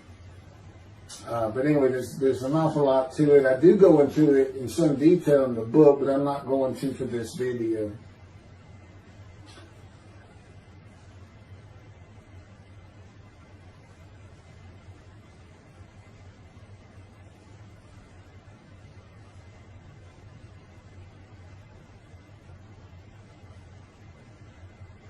Eventually, I had my own firm. It's just me. In my own office, and I was doing very well, though billing hours for title work is generally lower than other areas of the law, by the hour. But I had also been involved in multi-million-dollar sales of production between oil and gas companies, probated wills, prepared affidavits of heirship, worked with landmen to fix title defects, appellate work, including arguments before justices, plea bargaining in criminal cases for defendants, and anything else that came my way. Then it all stopped, and once again I was fighting for my life in 2001. This is chapter 6, skin, colon, and lung cancer. Oh, just, God would have me tell you, he gave me those headaches. When he came to me, I stopped having nightmares. He provides my dreams for me now. And often as a learning experience. But the grinding of the teeth, everything stopped, and I thought it was just because I wasn't having nightmares. And took away any symptoms of PTSD, for which I was receiving money from an insurance company for disability, partial disability. And that went on for about 7 years. Then one day we're out walking, year 7 of 13, and I had that headache. It just came, and I just stopped. And I said, "You got to be kidding. You did not give me those headaches." He said, "Yes, I did. It's necessary. You are considered the suffering servant of Isaiah 53. You had to suffer your entire life until you're suitable for my purpose," and that includes sitting every verse of Isaiah 53. At that time, I had finally read it, 7 years into all this. It was about year 2, I think. But yeah, he did. And, you know, I ended up taking painkillers left and right and drinking with it, as so many people do. I was able to maintain, you know, my life, my work, and everything, but it was enough to put the strain on my marriage that I pretty much blamed myself for it. And I told him I did it. That's the only time I got hot. Disfigure me, gut shot, those things, they didn't bother me. But I said, you know, you hurt my children terribly with that. Because I became a bad father. I mean, I wasn't the father I could be. I mean, they love me and I love them. We don't have any serious risks. They're off living their lives and they're all doing great.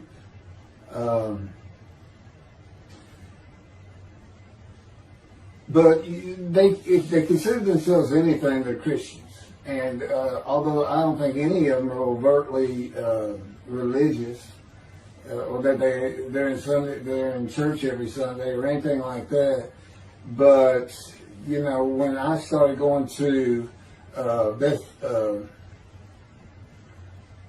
conservative synagogue here in town, and I told them I was converting to be Jewish, they're pretty much just that. Just saying I would be a Jew, I guess.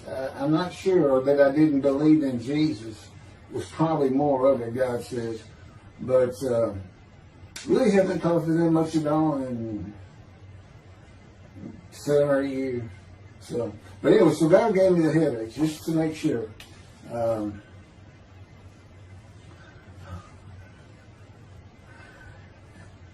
Anyway, I was married to Denise for 18 years, and we divorced in 1997 for irreconcilable differences. We agreed that she maintain custody of the children. The first to leave was Justin, and he came and lived with me. Then Brooke started getting in trouble, who is as tough as she is beautiful. Her mom's very difficult to get along with. Justin was a lot like me at his age. Trouble followed him everywhere he went. Like me, he was hard to talk to, and like me, his getting out of high school was a coin flip.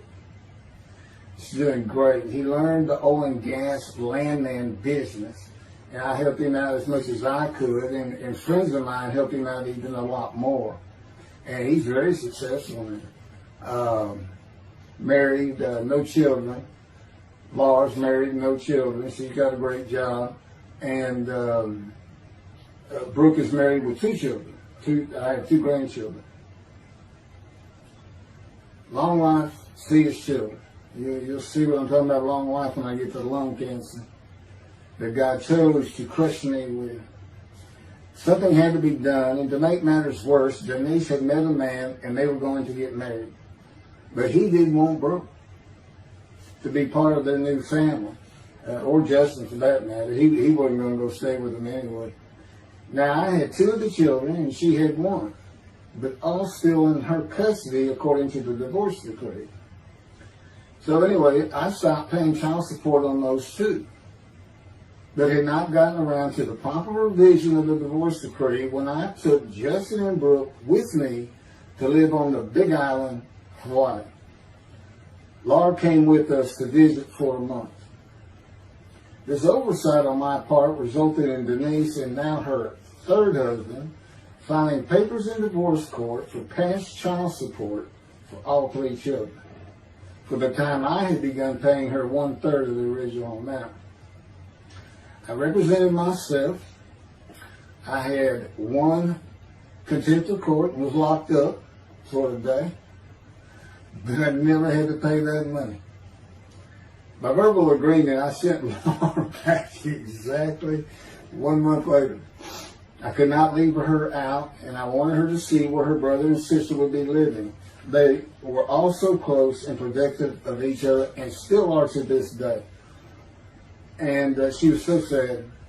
One of the hardest and emotionally painful things I have ever done was put her on the plane back to Houston. I can't think of anything else.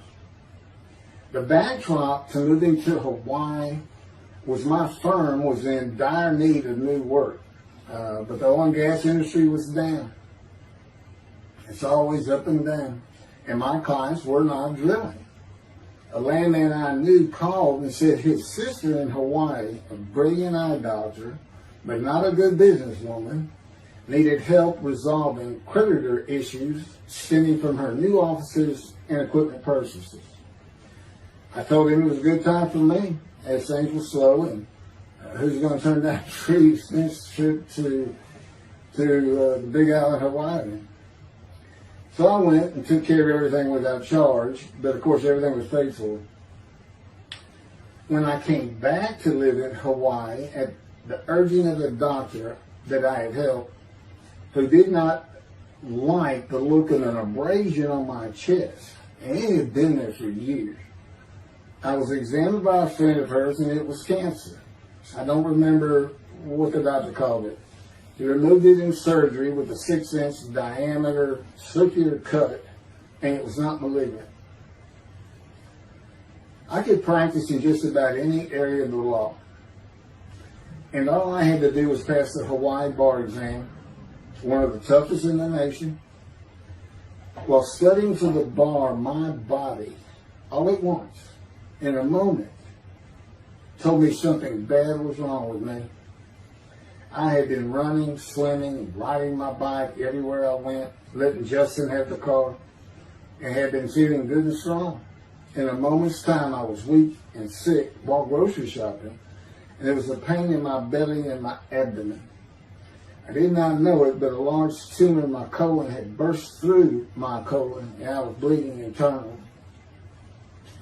I did not go to a doctor, which I guess is my nature.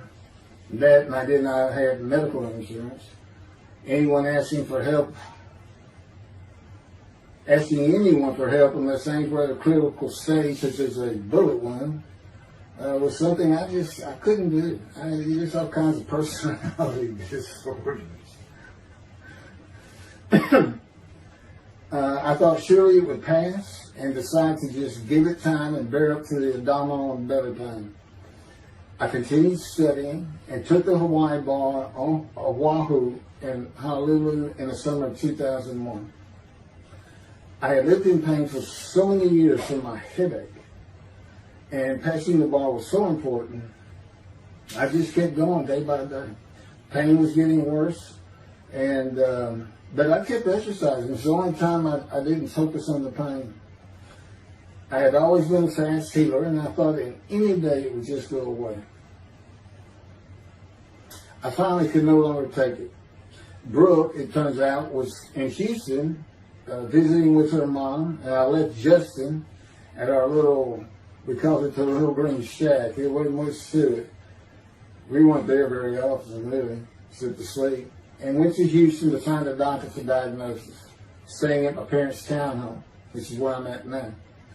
I had allowed my major medical insurance to lapse using premiums for child support when things had gotten lame. I just needed someone to tell me what was wrong. I would find a way to take care of whatever the diagnosis was. Early September, I was close to dying, lying on the floor of a dingy apartment of a friend who traveled for work. I could no longer get up to even try and get medical help. And I had not told anyone how bad it had become. Then the planes hit New York. Seeing how grief-stricken so many relatives were on the news, I began to think for the first time how awful my children would feel when they found out how and where I died all alone. So I asked my father, again, it's hard for me to ask people for things, for the money to pay for a colon examination that had been suggested by a doctor at one of those clinics you find in a strip mall, the only places I could afford. The doctor who performed the colonoscopy finally found what was making me so ill and unable to eat. A malignant tumor 6 to 8 inches long that had burst through my colon and I was bleeding internally. You know, I come out of anesthesia, partial anesthesia, and he's holding this picture, and it's this great big purple blob, and he said, I couldn't get the scope past this. It's not a good way to wake up.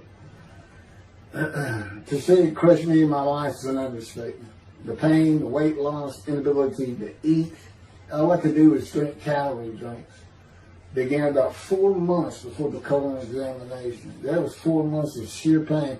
But as it turns out, I did pass the Hawaii bar exam. It was now early October 2001. The doctor told me, look, you don't have insurance. Go to Bentop Hospital. That's the hospital I went to when I got a gut shot. Gunshot. I prefer gut shot. Sounds good. Forget it, man. And he gave me the picture from the procedure showing what he could not get the scope past. He's shaking his head and saying, you should have come in this early.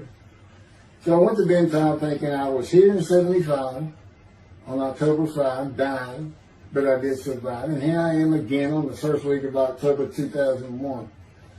I showed the pictures to the admitting nurse. Instead of them sending me to the waiting room, she just looked at me and she said, Mike, this is a public hospital. I mean, you can wait all day long to have a cold check. She looked at me and said, why did you wait so long? And how are you still alive? And I told her, I have no idea. She did not send me to the waiting room. They had an orderly take me immediately to a room. There they hooked me up to a morphine machine where I could hit a button at a time interval I can no longer remember and receive a small dose. I do know I never missed one. I was very depressed, and my parents who waited in that line for admittance with me looked so sad and depressed. It was not one of my better days, though I finally had some pain relief. Day after day, I lay there waiting for the next test they would run. It was during this time I received notification that Denise had filed papers in the divorce court to recover monies for the time I was taking care of 2 of the children. It's also when I received notification from Hawaii that I had passed the bar exam. So, Bentop Hospital, what a lifesaver. I mean, young surgeons in like Baylor University, medical schools, it's a prime position to get your hands on if you're going to be a surgeon, because you're in surgery all day long and all night long. As long as you can stand up, they're bringing people in. It's just a real hot spot in Houston and a great hospital, but it's not a place you want to stay. You really don't. My doctor would come in and be out so fast I never knew what was going on. He did tell you my previous surgery to my abdomen, where they opened me up from stem to stern, complicated removal of the tumor. On October 25, my son's birthday, who was now stuck in Hawaii, They cut me open again and removed the tumor. It was about a week or so later, I was released with a schedule for chemotherapy. I returned to the dingy apartment all alone, and I just stared at the television for weeks. I did, and chemo was so depressing for those who had to go into it. A small room with big chairs for about 20 people who all looked like death, including me. Everyone with an assortment of bags of chemo dripping into our arms for hours. It took about 8 hours before I really got sick from it. And I had to park a long way to avoid paying for parking and drive a long way to the apartment. It was a very gloomy fall and winter. When I completed my chemo of once a week for 6 or 9 months, more tests were scheduled. I do not remember how many months the chemo lasted. I do remember I did not finish, missing the last 3 sessions. At the end, I could not get out of the door without bursting into tears and just not go. It just wore me down to nothing. On the right side, it was my goal. I had my own apartment called the Loft. It was brand new and very nice on a bayou close to downtown Houston with a running trail alongside it and lots of woods near Memorial Park where I had been running a 3-mile circuit since high school. I returned to being called for follow-up tests, including x-rays on my chest, and the colon cancer had not returned then and to this day. The chest x-rays were another matter entirely. The doctor told me he had bad news and showed me the x-rays telling me the white spots I was seeing was cancer. They were everywhere. Lungs full of cancer, he said, at a stage I could not be treated with any success. My dad was with me, and I asked the doctor, well, what does that mean? And when he said you need to prepare for death, the look on my father's face was so sad and hurt at the same time I'll never forget. And we've been through some tough things in this house, every house we've been in. It didn't affect me one bit. I did not feel anything. I was too beat down from the chemotherapy to care, I guess. God tells me I had a lot to do with that. And it's like no matter what they said, I didn't think I was going to die. But I didn't know that. I just wasn't having that conscious thought. And God says he had a lot to do with that. Of course, he hadn't spoken to me yet. I had never seen a doctor for cancer or any other ailment since that day. I had to get Justin home was all I thought about. But I needed money.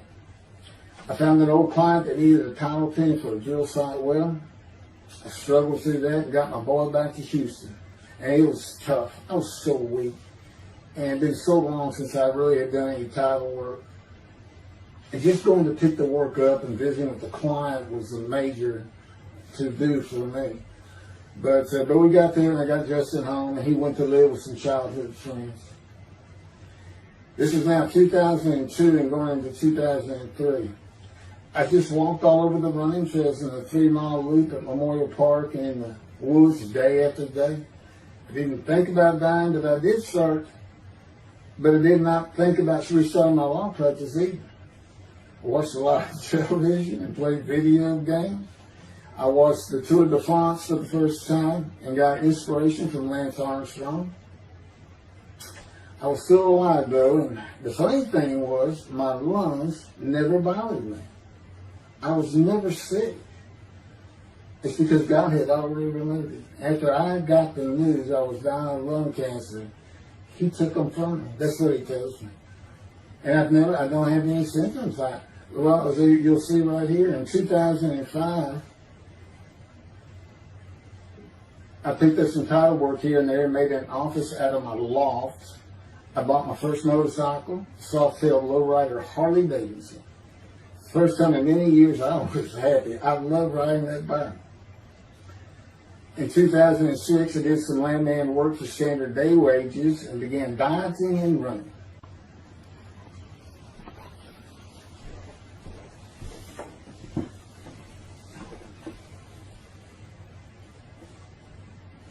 Once again, my camera only goes for 29 minutes and 59 seconds, and I'm going to back up just a little bit.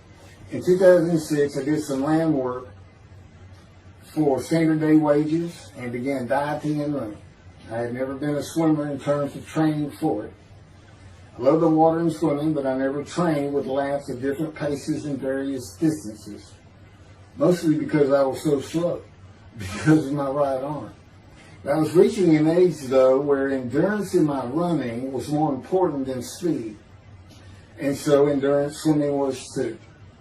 In Hawaii, I had seen the athletes come to Kailua Kona, where we live and where the Ironman triathlon begins and ends. Matter of fact, my little green shack was just right on the route where they start.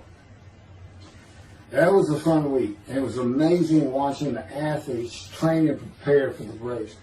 I would think to myself, a human being, the human body cannot do what they are doing. Yet they were and they did. It's just amazing. I decided to learn how to swim more efficiently and how to train for distance and endurance. Get a regular and triathlon bikes and enter some triathlons. I was still alive and finally a direction and purpose in my life. Training every day for long periods of time. It really helped with my headache and I slept better.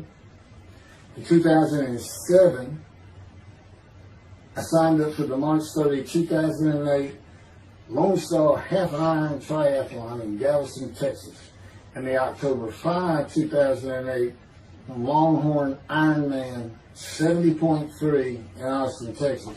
You cover 70.3 miles, and you got to do it under 8 hours. And I did real well in the first one. As far as my time, it's 7 hours and a little bit, but I barely made it without disqualification in the one in Austin. And it was primarily because of the hills. It's this very hilly area in central Texas, I guess. But I did make it, and swore I'd never do another one. But I did it after the first one too. It's tough. My insurance is still paying for my inability to work, primarily based on the headache and a diagnosis of PTSD.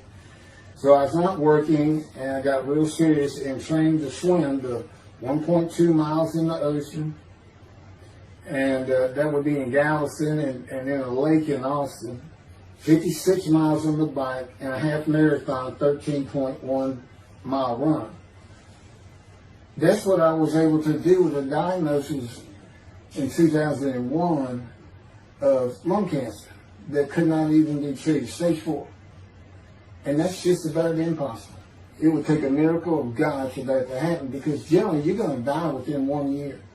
They say if you get lucky with good medical treatment, you might make 5 years. But 1 year is standard, if you can make it that long. That's my proof that I offered myself to guilt for God. Because you can't, it's not something provable. All you can do is show the results of that offer.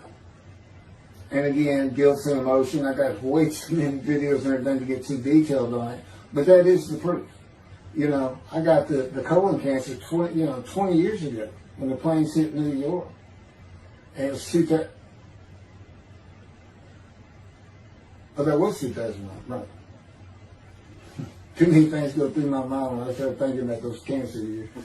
But God, He removed it. He had something for me to do, but that's verse 10. God chose to crush him with the disease.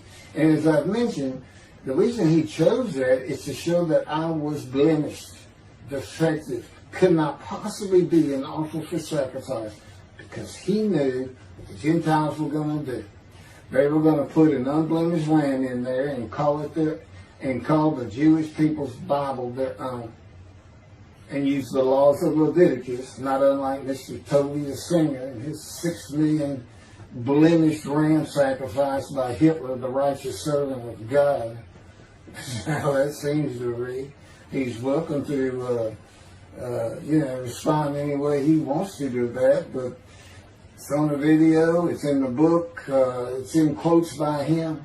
It's from his midrash, from his site. And he said, share this with everybody.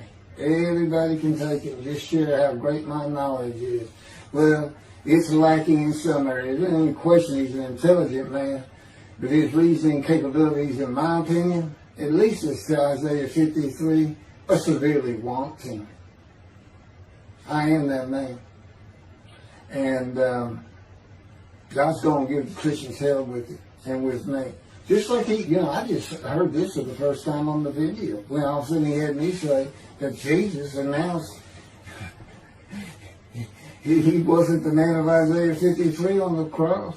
When he said, Father, Father, Father, why are you forsaking me? Because he was about to die.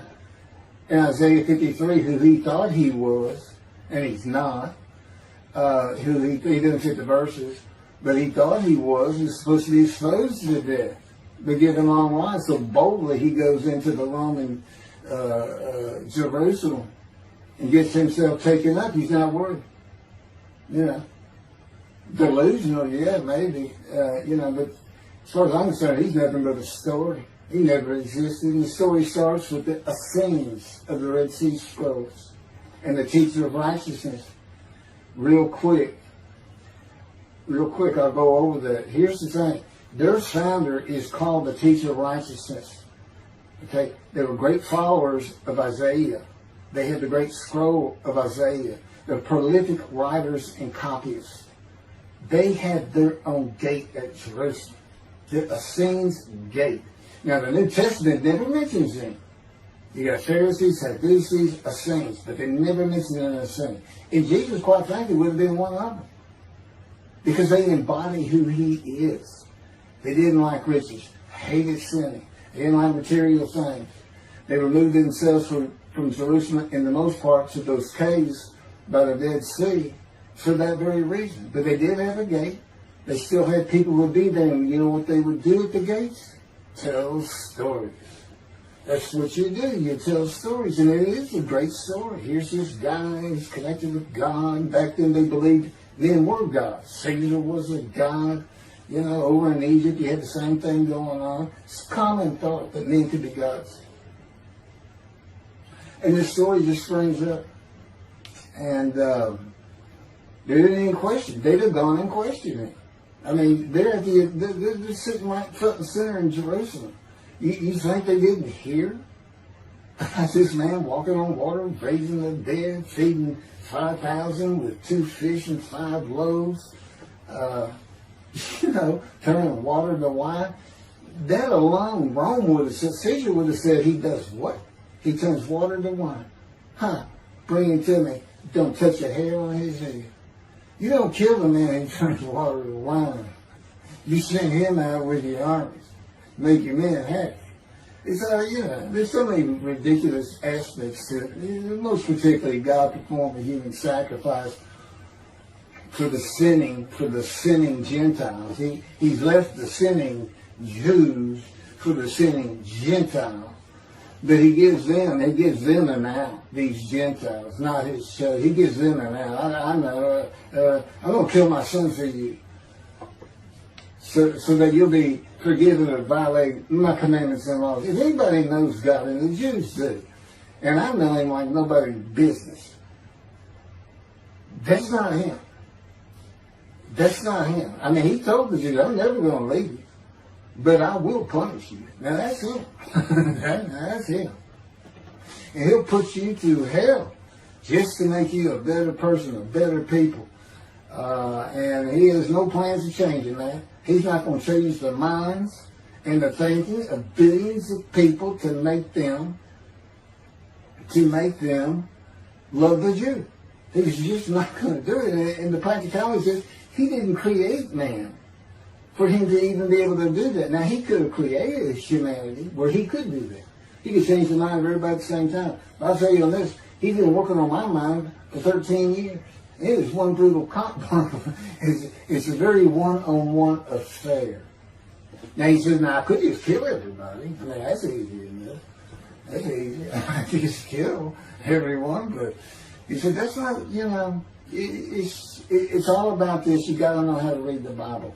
It's written for antiquity first and the Dark Ages, and then the Age of Enlightenment. I mean, basically he's saying you've got to go back over it. You've got to check these guys. You've got to check Rambam and his speech. God's going to make the world speak Hebrew. Or, they will be the pure speech. You got to check some of this stuff. And I read Rashi's, I went to his Isaiah 53 main reaction. All I can say is very unimpressed. I've seen what he has to say in Malachi. He didn't pick up on any of this. He didn't know what the angel of the Lord is, the angel of the covenant that you desire. He doesn't know how Moses goes by, a burning bush is not consumed, the angel of the Lord is in there, and God speaks. I do. To me, it's just like, well, you just get some basic concepts, and all of a sudden, and quite frankly, it'll open up the scripture to the Jews. They can put the Talmud aside for a little while. But I will say this. God says, if you can study it, study it. There's all kinds of great things in it. Just be real careful about what you teach from it. And it's useful for heaven. If you like to talk about Talmud as a scholar with other Jews who may very well be in scroll of remembrance with you, you can meet up with them.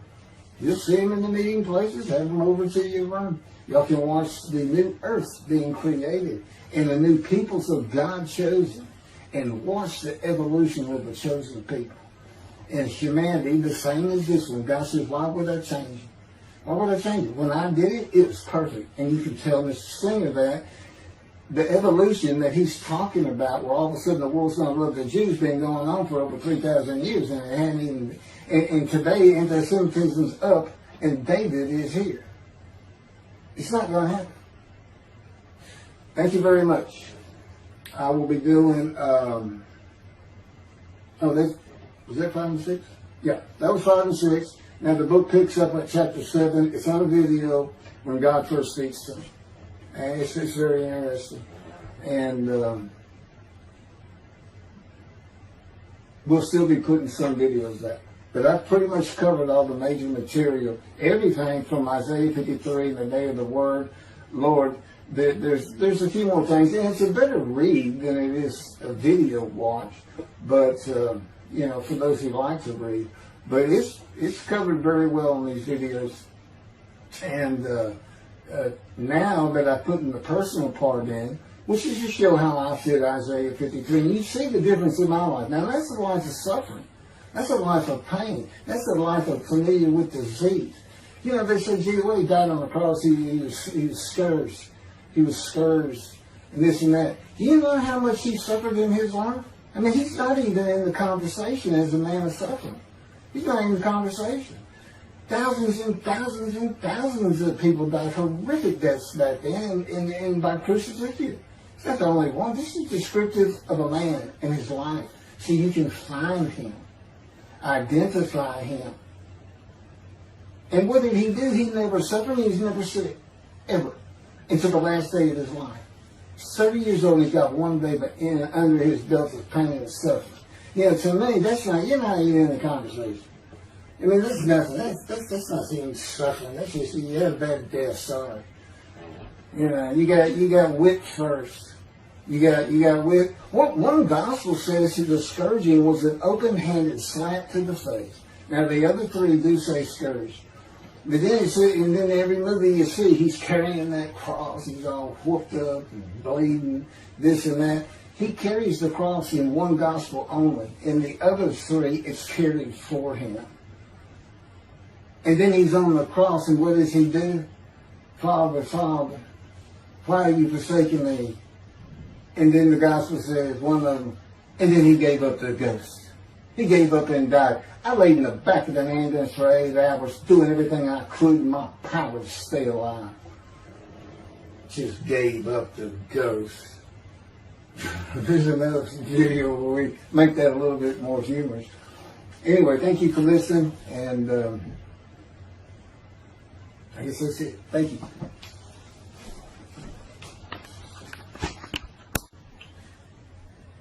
This is a video that leads into a brand new very distinct, not heard from before, commentary on Isaiah 53, which begins actually in Isaiah 52. It's comprised of 7 videos I put together in the last month or so.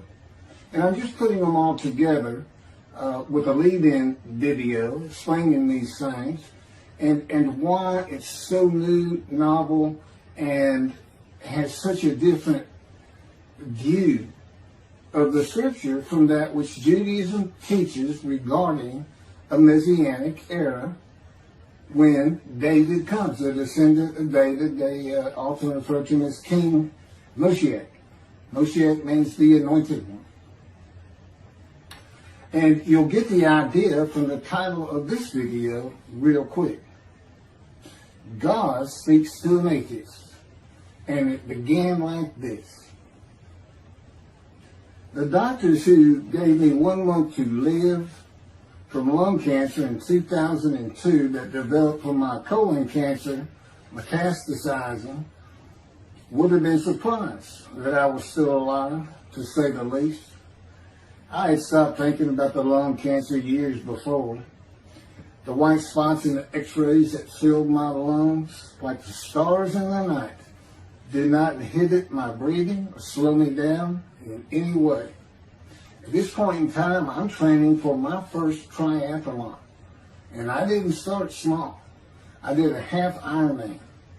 It's 1.2 miles swimming in an ocean, 55-mile bike ride, and half marathon, 13 miles. They call it the 90.3.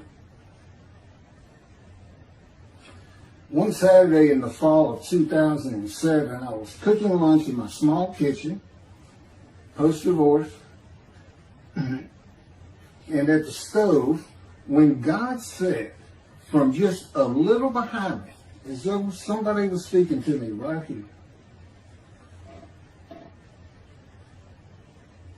and above my right shoulder, which is this figure, wash your hands.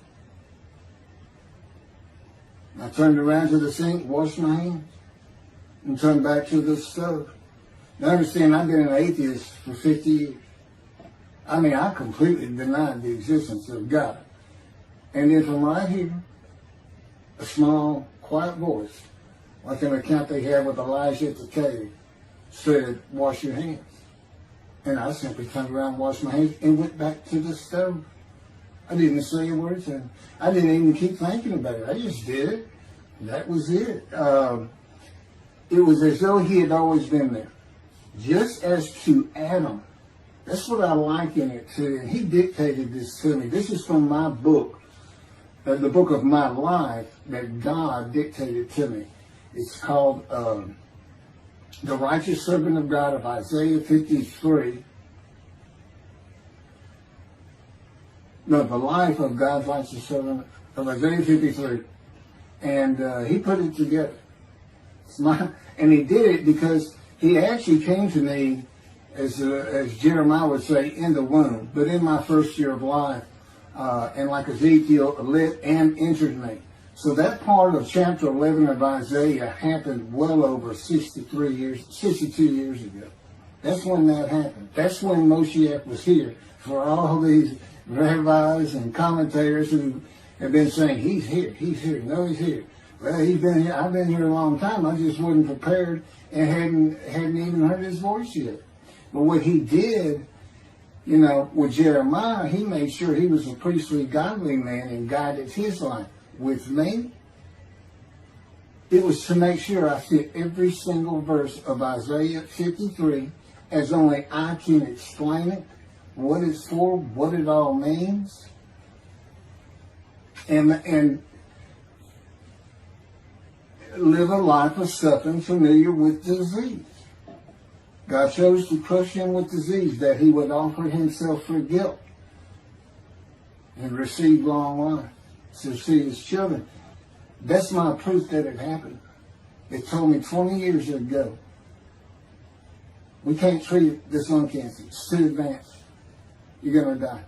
And you're going to die real soon. You need to prepare for it. And it did crush my life. I stopped working. I just kept waiting to die. And I didn't die now. I'm training at this point in 2007. I'm training for a triathlon. I finally said the heck with it all. And that's the proof. Crushed with disease, exposed to death. That's in verse 12. Exposed to death. And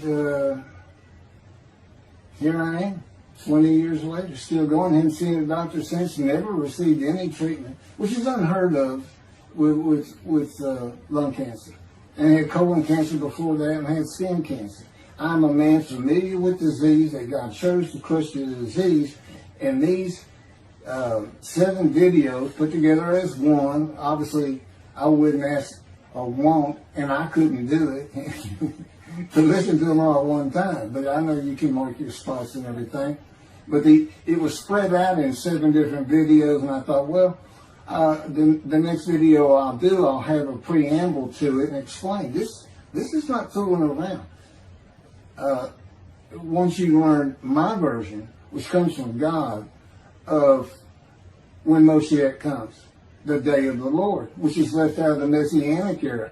But if you ignore me, God says, as my role as Elijah, God says, when he does return to his temple suddenly, it's going to be with, and it's not there, it's going to be with utter destruction to the land.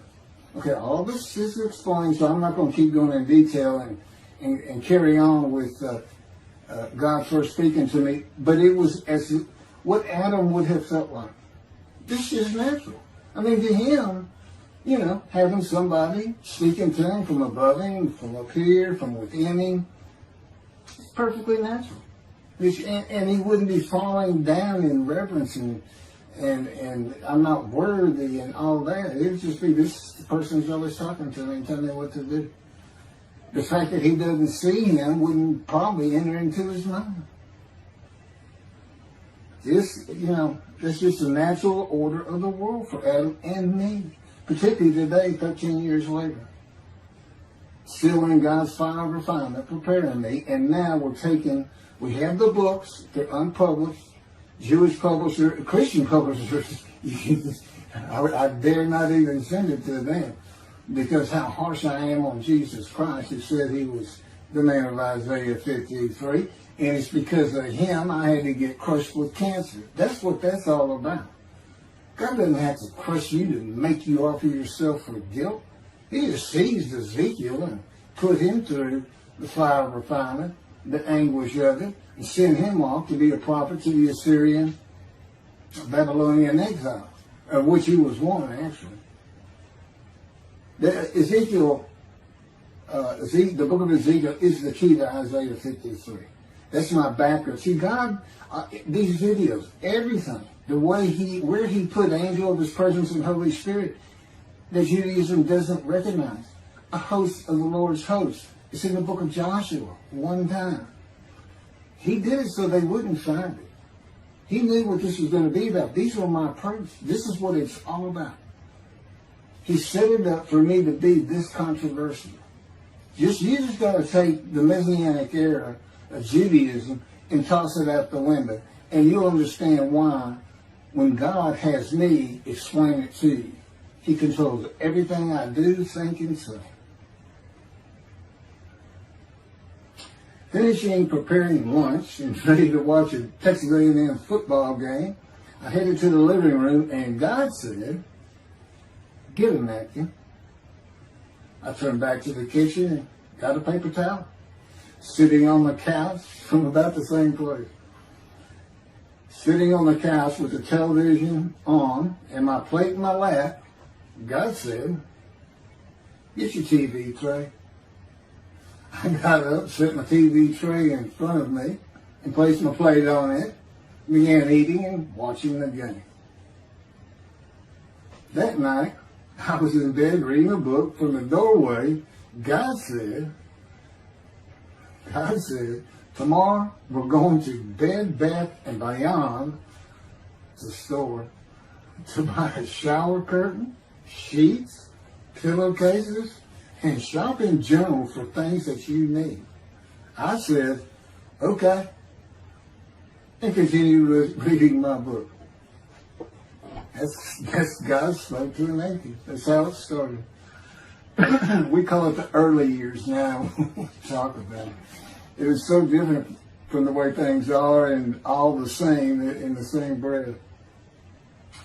And I have since learned this: it was by His power upon my emotions and thoughts that His presence with me was though He had always been there. In other words, when you read in the Hebrew Bible, God calls somebody's name like little Samuel, He says, "Here I am. Here I am."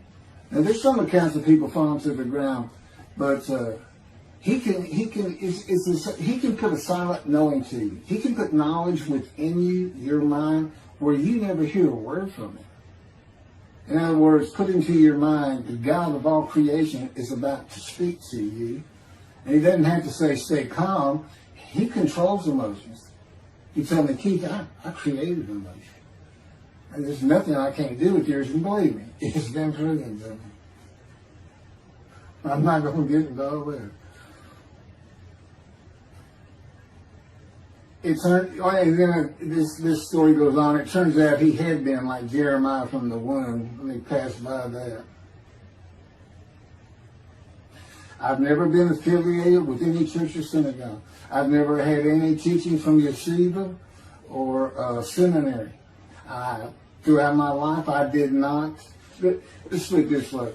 I was the actual opposite of Jesus Christ. Actual opposite. I'm a sinner. You know, I mean, He took me back. He said, look. Yeah, because I said, well, I wasn't that bad of a sinner. I was. He said, spill it. He go off in vision like the story of Scrooge and the Ghost of Christmas Past. I said, I started getting smart with him. This is us talking friend to friend. I can talk to him like he's just a buddy sometimes. There is a line I know not to cross. I said, why would you call that a sin? Why is that a sin? He said, Keith, it's a sin. You lied. I said, yeah, but if I didn't lie, I was going to jail.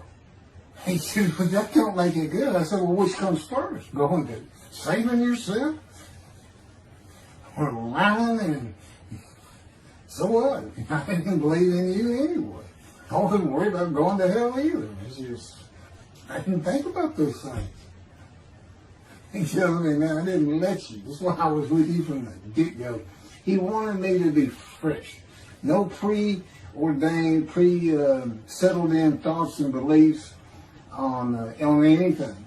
And of course, I grew up in Texas for the most part, so it would have been Christianity.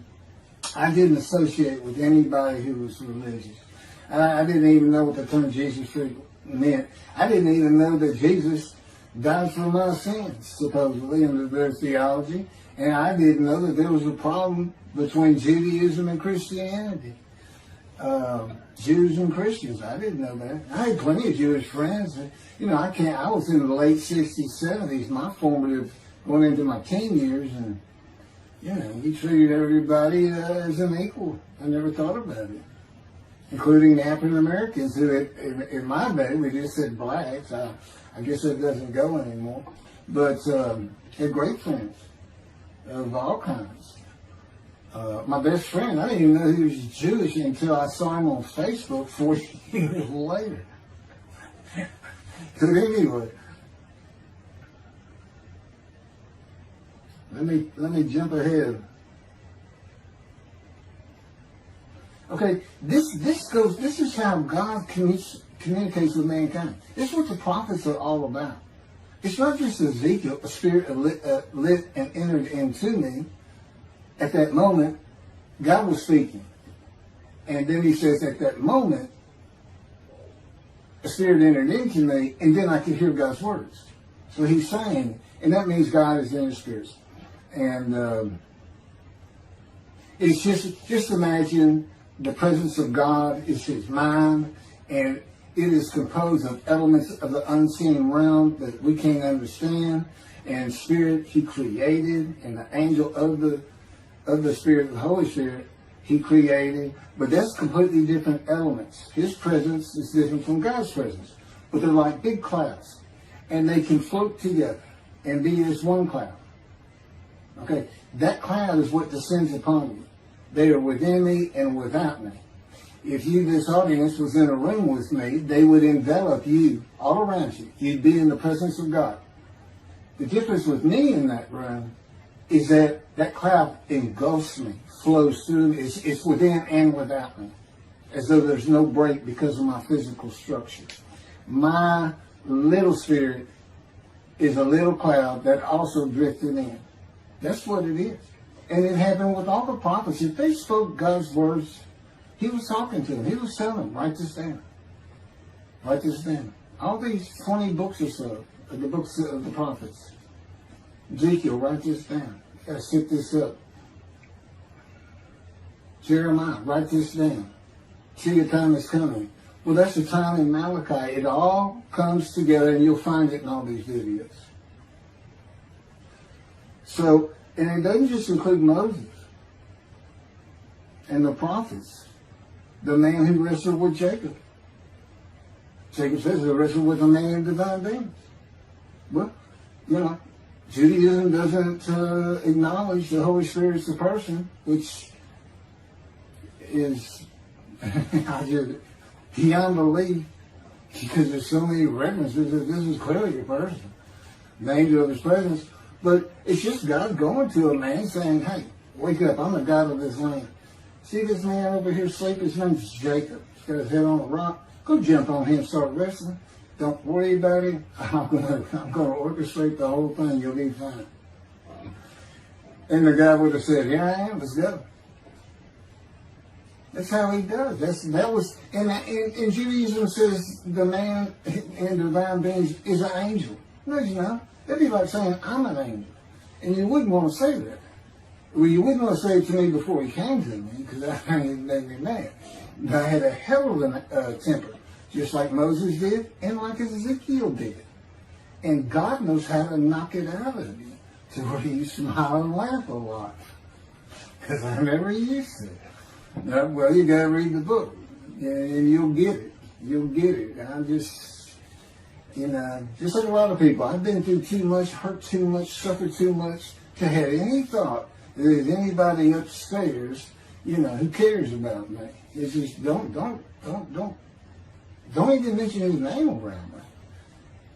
We're either gonna fight or I'm waiting for it, and you'll never see me again. Don't do that, because it just makes me angry. All that's gone, by the way. Lots of stories on that.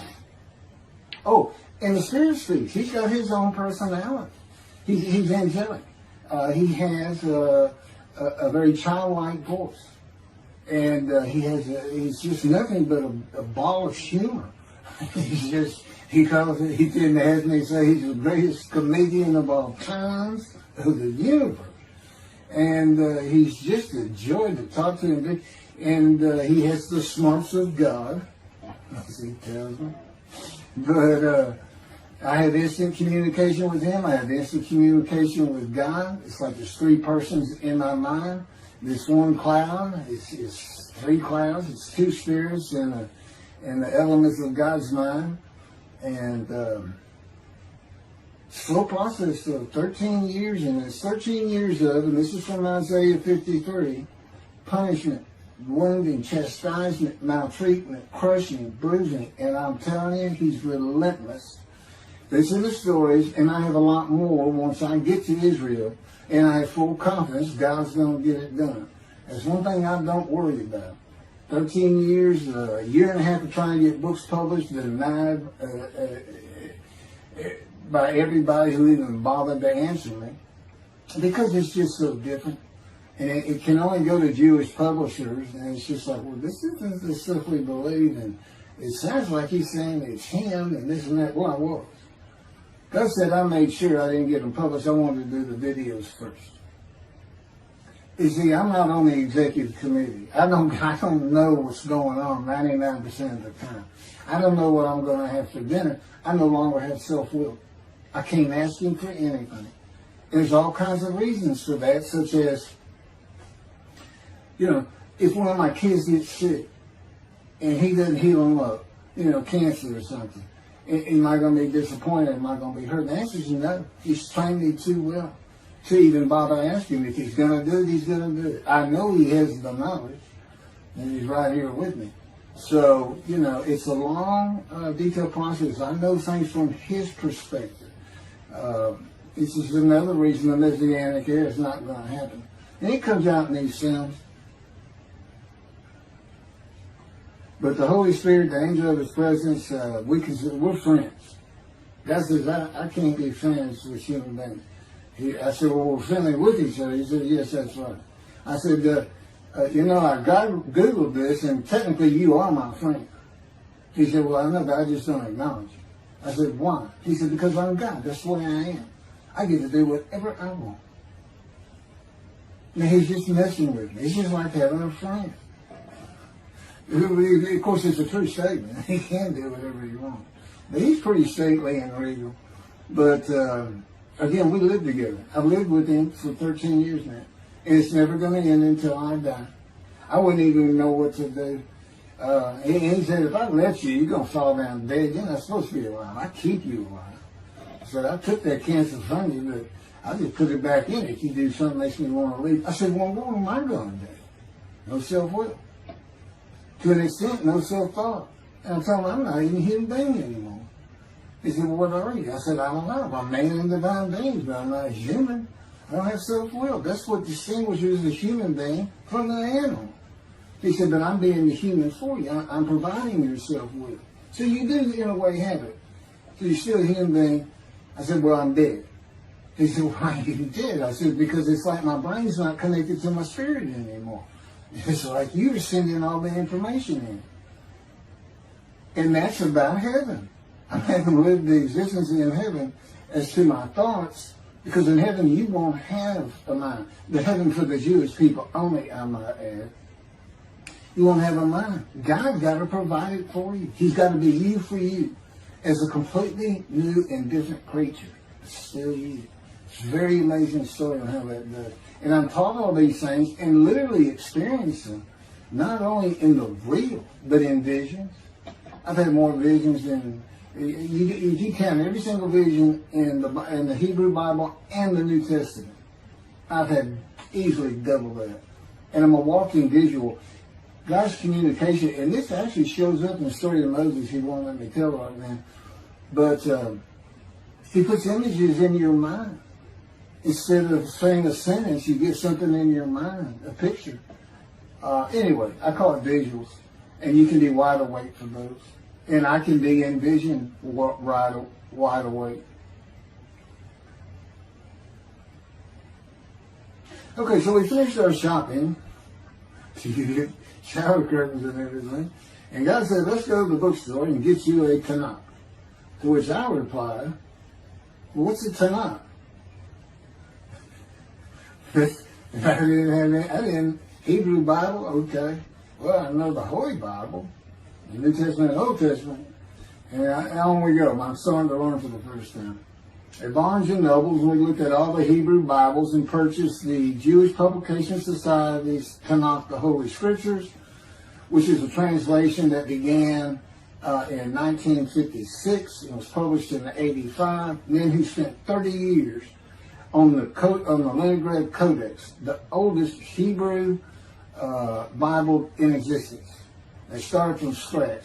I hear these rabbis and people saying, well, I know what these translations are, this and that, and this, and God says, just go with the JPS. They hit it right just about every single time. I've only found one thing that I don't understand how they missed it. But it's in 53. This is the 1985 edition. That's the best translation you can get out there. And I don't just hear God speak to me. His presence is heavy. And I'm also, it says he pinned Ezekiel's arms behind his back with his cords of power. And by his cords of power, Ezekiel could not leave his house. That's in Isaiah 53. He took him from the land of the living. Took him from society. The man of Isaiah 53 lives, so he's taken from society, but that doesn't, from the land of the living, that doesn't mean he died. And there's no crucifixion in 53. So You start to see how Ezekiel is so important in this, and that's where you find out about the covenants of friendship that come with God in the day of the Lord when Moshiach comes. Again, you don't hear anything about it in this Messianic era. I'll tell you this. I think the Jewish people are going to like this better.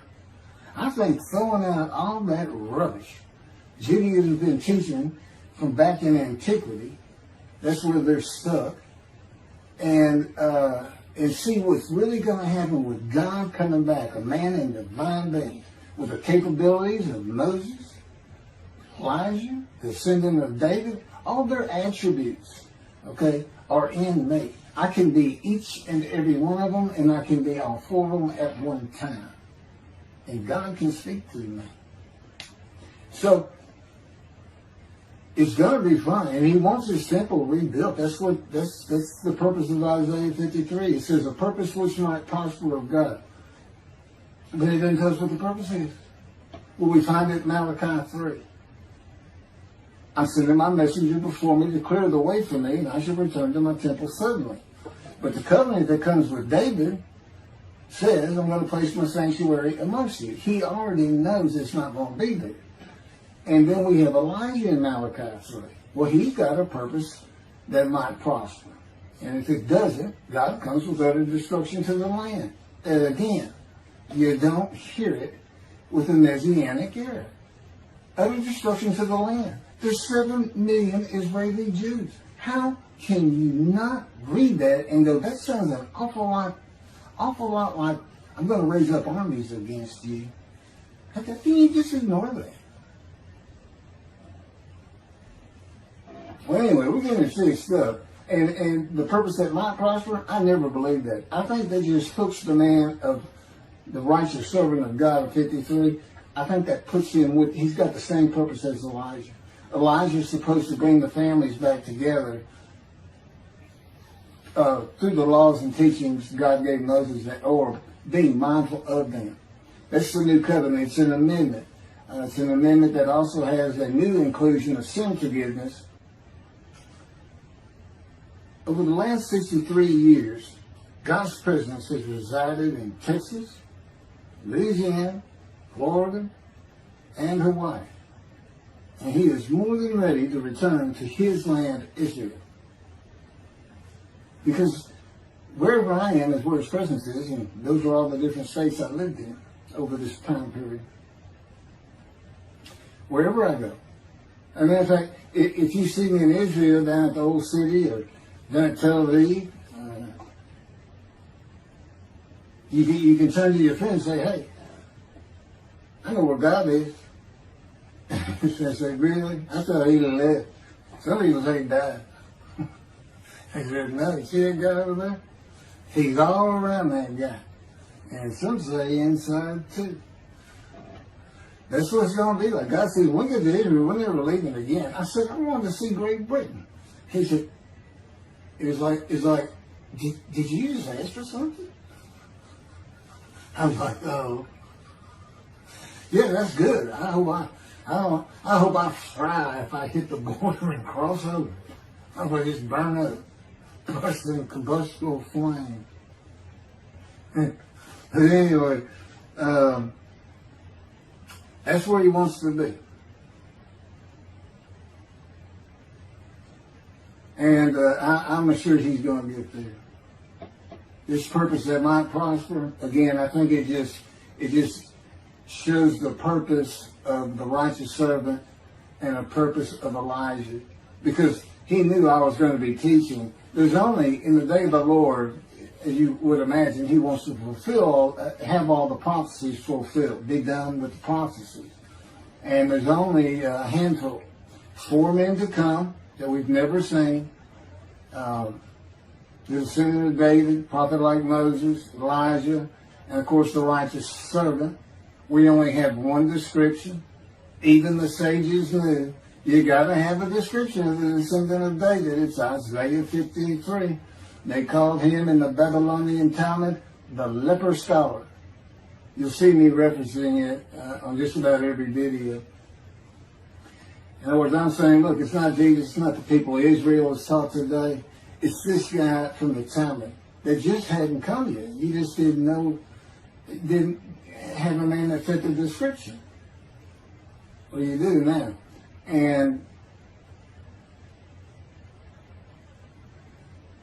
two covenants. The friendship covenant, which is actually in two parts, Ezekiel 34 and Ezekiel 37. One part of which is, I'm going to put my sanctuary amongst my people.